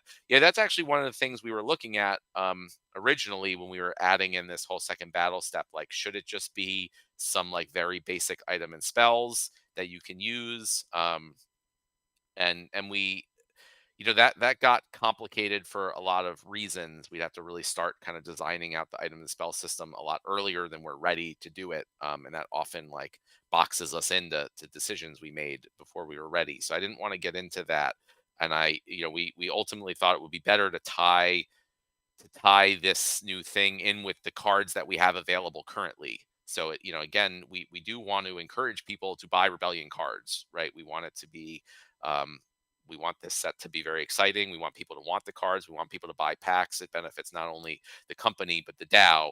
So we ultimately went with, let's tie this uh, pre-item and spell thing in with the actual rebellion cards. So if you want to use this and try out this new thing, you're actually going to need the rebellion cards to do it. Which again, I still think is definitely the right way to have gone here. Question from White Walker 13. Oh, sorry. Before we get to White Walker, I want to check in with the other platforms since I mentioned I was going to do that. How we looking there, Ron? Still the same. Okay. I did good. see on did we already answer this one on YouTube? It's from Bitcoin Sig where he talked about the Rooney traits. Did we already answer that one? He says, are there plans in Lands 2.0 to have Rooney trait rarity matter? Oh, If trait rarity and Rooney combining becomes a thing, it could give Rooney way more utility and make them more rare. So I don't know if we got to that one or not, but I thought that was an interesting question because we do have that in the game where you can connect your Ethereum wallet and you see the Rooney, and lower on the page you see the traits and the rarity for those traits and things like that. So it's not out of the question. Yeah, as someone, thank you, Nate. As someone who has most of the most rare Rooney, I am 100% all for that. It is not it's not part of the 2.0 white paper yet, but it is one of the things. Rooney is one of those things that we need to factor into our roadmap, and how we're going to incorporate it even more than it already is, specifically around the traits. And not just how many Rooney you have. So that hasn't been factored in yet. I don't know how or if that's going to be included, but it is something I am personally very motivated to do once we figure out a really good way to handle it. If you have any ideas, very open to hearing them. Yeah, if the traits rarity for these Rooney affected like production in land, that would be nuts. Like I could assume that, I mean, the floor is already rising on OpenSea for Rooney. I could imagine it would probably go nuts. Well, that's the difference. So with land where it's like all Rooney are equal, that helps the floor price more, right? And then when we get into traits, that helps specific ones. And so I think we need some of both, and I think it was good and fine the way we went so far. It would have been a lot more work also, that we probably wouldn't have been able to do, to get the traits involved at this point. And some people, I've heard the complaints that like I always do things that benefit myself, but here's a very clear situation where that didn't happen, because I went for rarity in Rooney over quantity. I do have a lot, but mostly I spent a lot of money on the rarest ones, and I haven't focused on that at all yet. In the game, so it is definitely like against my personal interests, but my personal interests are much better served by having the Splinterlands game as a whole do better, than a few of my Rooney. So yeah, the great question. Nothing to share now other than that is something I definitely want to consider and figure out a good way to incorporate in the future. okay. Now getting back to, go ahead. It appeared that the restream chat actually froze on the screen, so yeah, that's why Oh we weren't yeah, getting new questions. We do have a couple more if you want to go with those, or do you want to go back to Discord? yeah. Since the chat froze there on my screen, let's knock out those questions from the other platforms, and then I'll go back to Discord. Okay, well, we got one from Dwayne Cunningham. Question: can we create a proposal to use the DAO funds to buy Yaba a less clicky mouse? You guys are welcome to use the DAO funds for anything. It's not the mouse. I'm always playing with something, and most people know the cards that I shuffle that are all like destroyed, and I gave a bunch away at Splinterfest. I'm at our office now where I don't have my shuffling cards, so I have this little USB stick that I click back and forth, which is probably what you're hearing, and not my mouse. So you can buy me a less loud USB stick, but the clicking is part of the fun of it. So good question though. Okay, we got one from L4L4L4. Question: in the current land 1.5 building completion, is it possible to switch from SPS mining to either resource or grain, or future resource building? Wait, can you scroll Yes. back so I can see the question? It actually doesn't let me You can- scroll. Oh, Let me see. Yeah, no, it's at the bottom here, but let me get this. There we go. okay, yeah. So yeah, you can switch right now. I've already switched some of mine. So if you started SPS mining, you want to switch to resource or grain or whatever, you can do that. There's an option in the game. Just go to manage in your plot, and I think there's a change button or something. It'll cost some time from your workers, or you can speed it up with time crystals. And then in phase two, when we have the future buildings that you're mentioning, you know, these what we have now are work sites. They're not actually buildings and what we're going to be calling buildings. So yeah, once phase two comes out, these work sites are going to kind of go away, and you'll start, you know, you'll build whatever buildings you want to build, and there will also be options to repurpose your buildings, which we'll go into on the white paper when that's released. Uh, so yeah, so you don't have to worry like, oh, I just did a bunch of grain and SPS now, and when phase two comes out, I'm going to be stuck with that. That's not at all the case. Are there any more, Ron? That appears to be it. Okay, great. I'll jump back to White Walker 13. Thank you for your patience. In Discord, is there a plan to give some boosts or requirements to summoners in Land 2.0 or later? For example, a boost on only a few parts of the buildings and resources, flowchart, etc. I'm not going to read through the whole thing. There is not currently a plan to do that.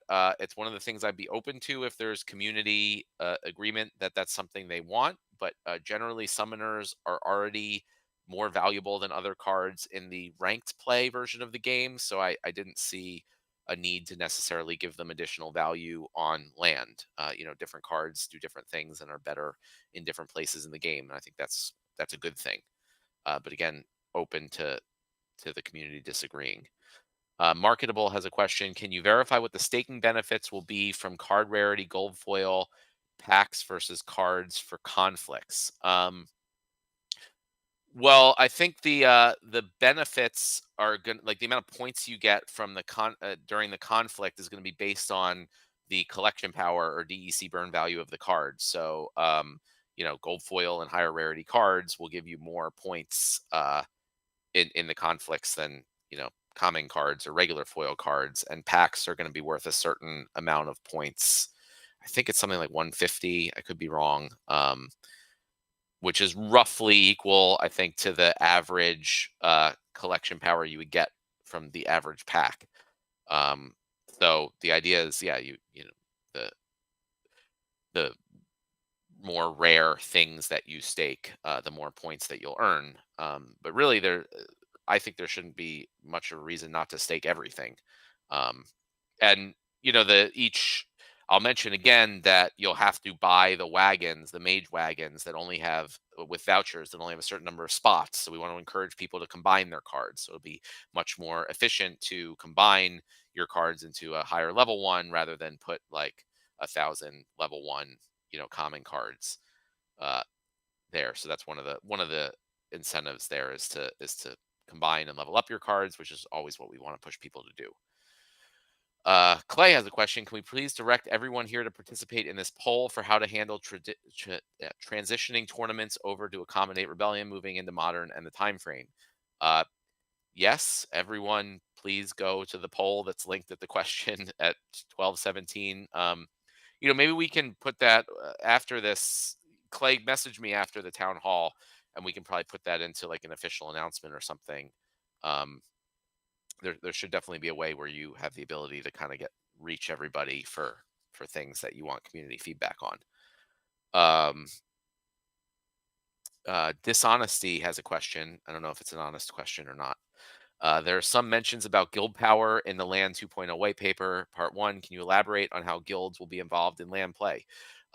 For now, this is the main thing, is that contributing guild power will be the only way to earn the mana crystals token, which will be needed to produce the item and spell cards. In the future, as we go, I would like to get guilds even much more involved in land and have actual like guild land and involvement that way. That's currently not part of the Land 2.0 white paper. possibly for a later phase, or possibly we end up adding it in. But that's where it stands right now, is simply contributing guild power will get you that one special resource. Second question, have you given any more thought to the card burning event? When and how? I haven't really sat down and planned it out anymore yet, because I've been working on land stuff and rebellion and other things. But the high level hasn't really changed, as the thoughts of it's very similar to the burning event we did in May, but instead of DEC, we burn cards, and some type of similar reward structure for that. So as far as when, I mean, my hope is early next year. I mean, potentially as early as January, but we'll see if we're able to do that. I think I'm very much looking forward to kind of burning through a lot of the card supply. And I think that burning event was awesome, and would like to do more. Question, is there any chance to get Splinterlands TV back? I mean, I would love to get it back. It's a matter of really money and resources at this point. One of the things I've had to do is cut our expenses as much as possible, and we're still working to continue to cut them. But I'm also still working on raising money, and the market has been cooperating with us in general, which has been helpful. So as soon as we are in a position where we can afford it, I would love to have it back. I'll do one more question on Discord and jump in to see if there's any on the other platforms. Question from Fanny Boz. Some say 60 seconds to make a single tactic decision is too long, which I agree with. However, are you able to say whether 60 seconds will be the total time allowed for all tactics, including items and spells? I.e., if I have a tactic summoner and spells and weapons, will I get 60 seconds to equip a weapon, pick my spell, and summoner tactics? Or will it be 60, 60, 60 for each? Well, it's definitely not going to be 60, 60, 60. It's all going to be one, the plan, right? This is in the future, so stuff can change. But the plan is it's all going to be one phase. So you'll have a certain amount of time and to do all the stuff that you can do in that phase, whether it's summoner tactics, items and spells, etc. The actual amount of time at that point, I have no idea. As far as the summoner tactics for tomorrow, call me Tim. Is it 60 seconds that we're going with? Yes, yeah, and it's configurable. So again, we'll Yeah. keep an eye on it and adjust it. Right. So if everyone's just like super annoyed and it takes too long and everyone picks their things in the first 10 seconds, we'll drop it down. Very easy change. And we'll see how that goes. But we're definitely not going to be adding a whole bunch of different steps as we get items and spells. It's going to be added into that same step. We're very cognizant about not making battles too long and don't intend to do that. Okay, let's Ron, what do we have from YouTube or Twitch? We got nothing new. Nothing there. All right. How about if we do have questions there, do you just want to jump in and let me know? Sure thing. I'll just All right. try to find a spot in between. Yeah, or just interrupt me. It's no problem. Maybe want to close new questions sometime soon. Oh yeah, I totally lost track of time. You get me talking about land and all this stuff, and time runs away from us. So let's close the questions. I will try to quickly get through everything we have left. I don't know how much is left in the next 12 or so minutes. Question from Iron Star. Are there any plans to make a basic starter pack set for new users in the future where the price of packs is priced at, for example, $1 and have basic powers? I will say that we do need to figure, like, one of the things for 2024 on our roadmap that is going to be very important is figuring out the whole new player experience and how that works. I don't know if it's going to be a starter pack set of actual cards or what it's going to be, but we're going to sit down with a bunch of people, the community, the company, and throw out all sorts of ideas and kind of pick what we think is the best way to get new players in and engaged and sticking around. We have 21 questions pending, so. All right, that's a lot of questions pending, but I'll do the best that I can. Thanks, Ron. Question from Marketable. Currently, it seems like grain cost keeps rising even past the 7-day full cap. This could open up an issue if someone leaves and comes back for a period of time. They'll be greatly in debt and it will no longer be worth it to claim. There will be a mechanism in place to either get rid of the bag or break even and stop the grain debt accumulation. Investigator, do you know about that? I'm pretty sure it's a UI bug. There's a lot of places where it calculates grain costs, and I don't know that all of you UI displays are right. But submit a bug report. on where you're seeing it. We may have fixed it already too if you're seeing it on production, not Mavs. But Okay. Yeah. So that's not intended. So everything's supposed to stop after 7 days. It's like your workers are done working at that point, because you haven't fed them or done anything with them. They're striking. So if that's happening, we'll get it fixed. But otherwise, it's not supposed to. Question from Wolf: can Rooney management be moved off chain? So instead of making an ETH transaction every time we want to undelegate it, this would be done once and afterwards handled via SL servers. ETH transactions are quite expensive. Yeah, tell me about it. The delegation on chain is equal to about 4 weeks worth of Rooney renting. Yeah, I agree. I spent a lot of money staking all my Rooney for land. So I definitely agree. Once you stake it, you should be able to move it around in game without touching Ethereum. It's one of those to-do list items that hasn't been a huge priority yet, but 100% feel your pain on that one. Question from Essence of Anarchany: now that the big pushes to get LAM 1.5 and Rebellion out are almost complete, where does tech modernization for battles fit in your priority list? I don't know. That's part of the planning for 2024 that we're going to be doing. I mean, just so you guys know, we have a lot of items on the to-do list. Many of them came up in this town hall already. Many of them have not. So we got to sit down and say, here's the long list of things. Here's the resources we have. What can we actually do, and how do we want to prioritize it? So we'll see where things like tech modernization fall. Question from regional manager Eco: is the reference to towers in the chart a nod to Soulkeep? What can we hope for? Please rile us up.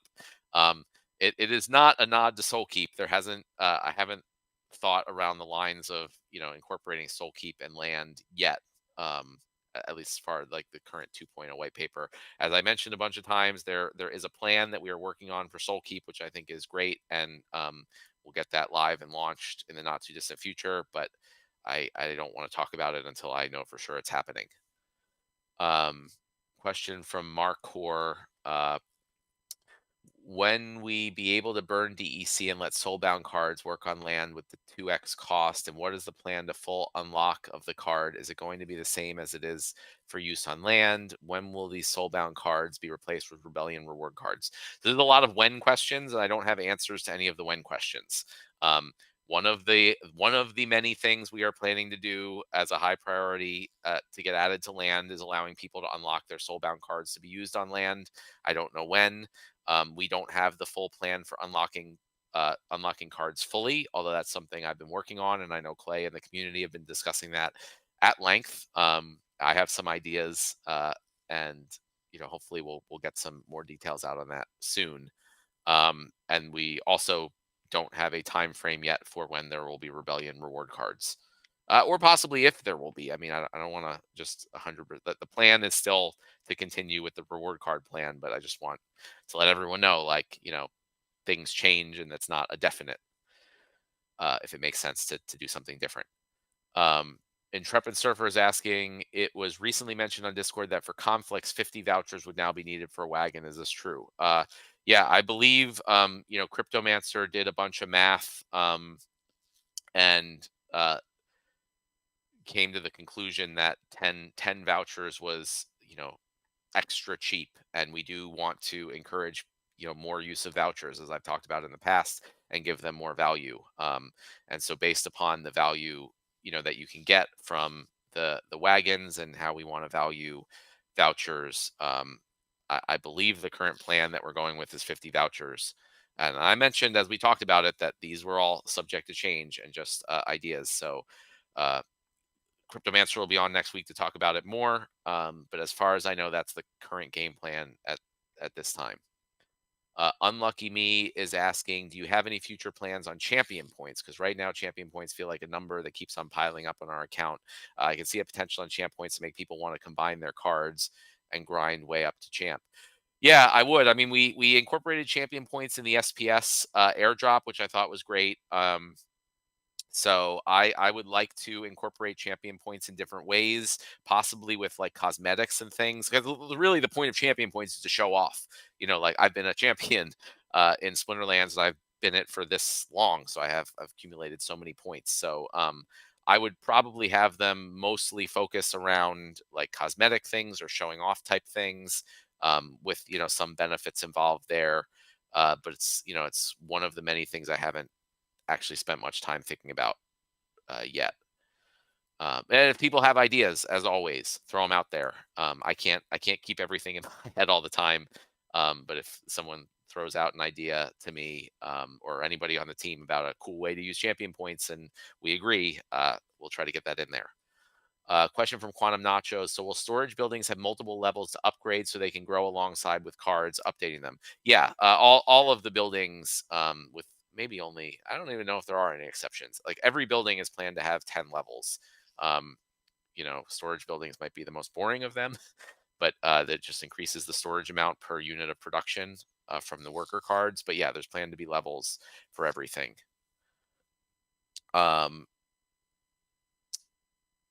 Question from VK. Will Rooney rarity affect its influence on land and or other cool stuff that was planned for Roonies? We talked about this. That's not planned currently, but it is something that I 100% would like to do. Question from Fanny Boz. With the Rebellion presale going better than expected, does this change much from your assessment 2 months ago with Runway and Project Health? We really want to get the mobile app functional with new Rebellion cards, but having only just gotten our heads above water, being conservative makes sense. At some point, a call will need to be made to start expanding again, especially with markets. An exciting year ahead of us. What sort of things will you be looking to see flip that switch? I mean, yeah, I think I talked about on previous town halls or squares. Things are looking much, much better generally than how they were even a couple months ago. With the market, crypto prices, both in game and out of game, with how well the Rebellion sale went, everything is going in the right direction, and that's really encouraging. We're definitely not at anywhere close to a point where I would say we need to start expanding. I'm still at a point where I want to be conservative and not assume that this is going to keep going. The economy can fall apart any day, and it's potentially looking like it might fall apart any day. The general world economy, which would affect crypto. So, I'm not. We're still in a expense reduction mode. We'll see how things go as we go into next year. I'm still working on raising capital, although it's extremely slow at the end of the year. But again, the market picking up is helping with that also. So if we get to a point where things are going really well, we've raised capital, we have a very solid runway. Only at that point would I be like, okay, now it's time to start expanding, and I think we would expand pretty conservatively at that. So that is what it is. But my number one priority is we don't get back into this position again. So that's the most important thing. I want to only grow the team and not have to reduce the team anymore, if at all possible. Question from Dave McCoy. On Land 2.0, will we need DEC to upgrade the buildings on the plots? Yes, you in addition to most of the other resources like the stones and the ores and lumber and all that stuff, you will also need DEC the plan is to allow vouchers to give discounts like they commonly have. So for constructing and building buildings, so DEC spent. A DECB, since it would be burned, would also be able to be used, and vouchers would be able to, reduce the cost of that probably at the same like 200 DEC per voucher rate that we've been using. So that's all part of once we have like hundreds of thousands of land plots that are constructing and building buildings that need to burn DEC and DECB or use vouchers. Again, that's part of what I talked about in the past of getting lots and lots of use for vouchers and even more use for DEC than we already have.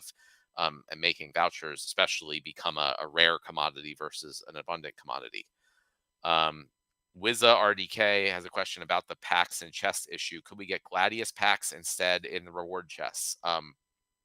Technically, absolutely. Again, that's something I would look to the community and a proposal to vote on. Like I wouldn't want to take the flack from just going ahead and saying we're doing that. But if that's something the community wants, let's put together a proposal and see if everyone kind of agrees. And I'd be happy to do it. Question from Fanny Boz. Is there any differences in Land 2.0 between castles or say a mountain, castles on say a mountain or a lake? No, other than the cards, the bonuses that the cards get for working on it. So like fire element cards get bonuses on the mountain and get penalties on a lake. So I don't believe the terrain matters for the castles or keeps other than the worker cards. Unless again, people think of cool reasons or ways that should matter, and then we can change that. Question from Yasik W. What is the reason for dual splinter summoners to cost only 3 mana? It seems too low. Should be 4 mana. There are a lot of cases where the summoners will be really strong. Low mana battles, Little League rule set, silent summoners.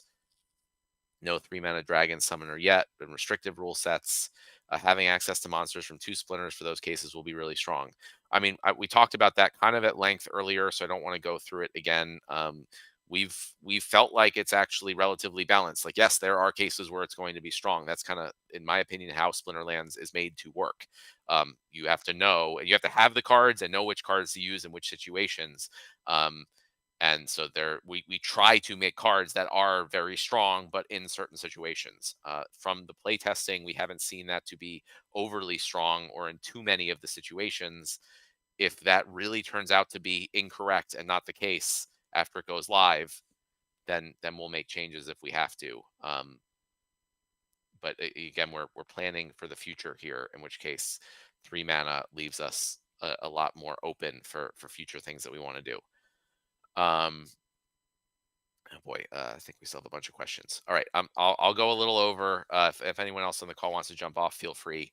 I'll try to get to all the questions before we get to the end of it there. Question from Markor. How close are we to Battles 2.0 release?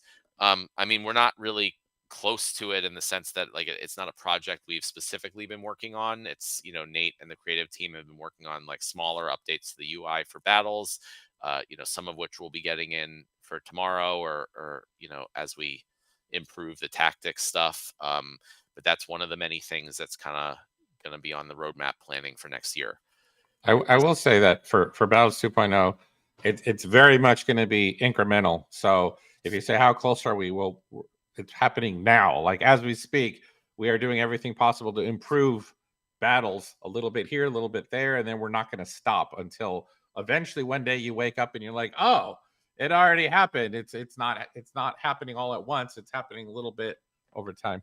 Yeah, that is going to be more of an overtime project than a one and done project. Question, it was also from Markor. It was said a month ago that when land is released, vouchers will give discount on energy purchases.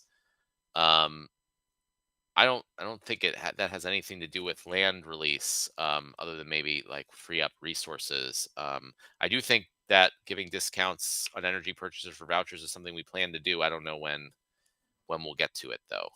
Not the highest priority item.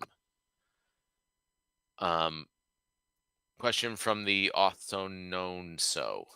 I think I pronounced that right.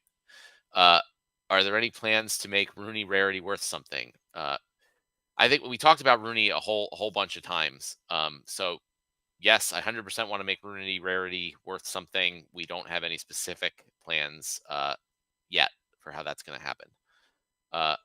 Viru 5 has a question. In the Land 2.0 flowchart, are the outposts that produce essences only built on occupied plots? Yes, you can only build an outpost on an occupied plot. So that's the only way that you will be able to produce essences. So occupied plots will be right at the the key part of the entire land economy. Question from Gathering the Magic. Can we show some love to Baron's Toolbox for his awesome addition to the site that shows land owned by players? Type in the IGN and it shows the plots, buildings, workers. Awesome site. Hope more people use the free site. I have not checked that out. So that is awesome. So right after this, or after I'm done my other calls, I will check out Baron's Toolbox to see that. That sounds awesome. And yeah, that a lot of love to our third-party developers. I've used Peak Monsters also a lot to manage my land more quickly and efficiently than on the Splinterlands website. And we do want to get a lot of these features into our website as soon as we can. But in the meantime, I love that the third parties are running with the ball on that one. So definitely everyone go check out Baron's Toolbox and see what they have on there. A Zircon is asking, would you please consider lowering DEC requirements on all future land elements? No change required for anything that is implemented, just the cost is getting too high for most.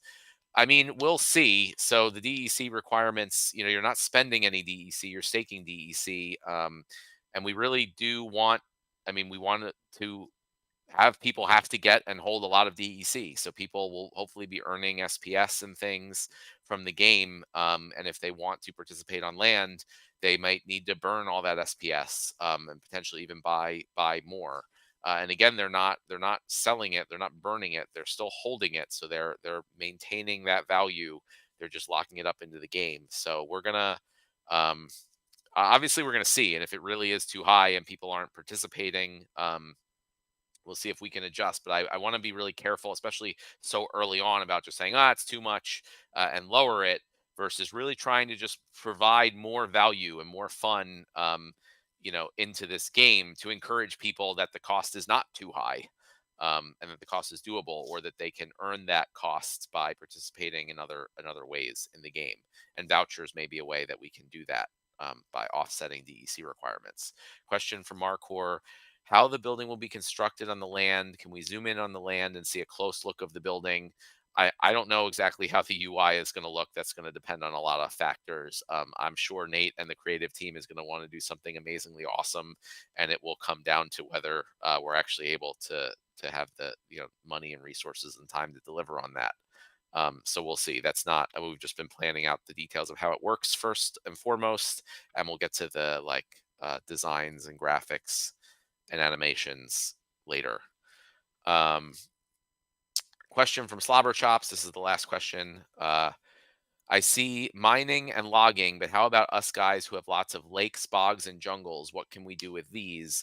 I believe those will produce grain, if I'm not mistaken. So you'll different land types. Certain land types produce grain. Certain land types produce ore, stone, and wood. I guess jungles probably produce wood. I don't remember. It's in the white paper.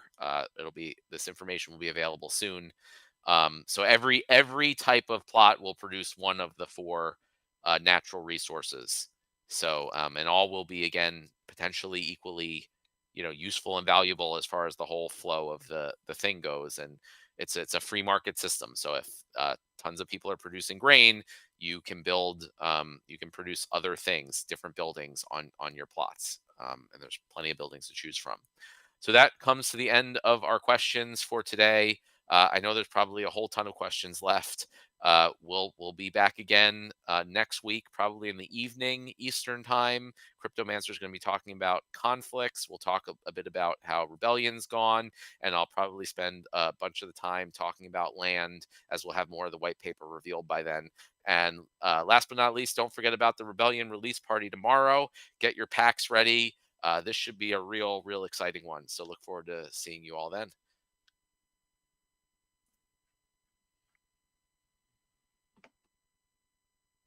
Thank you, Call Me Tim and Nate and Investigator.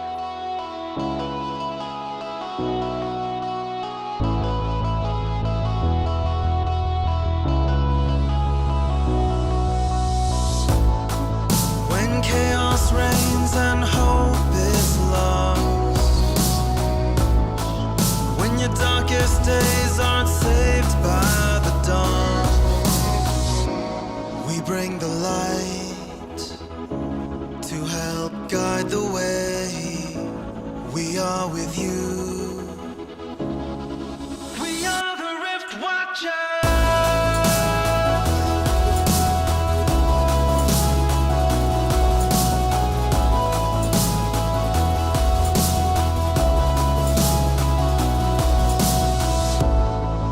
When your enemies have spread far and wide,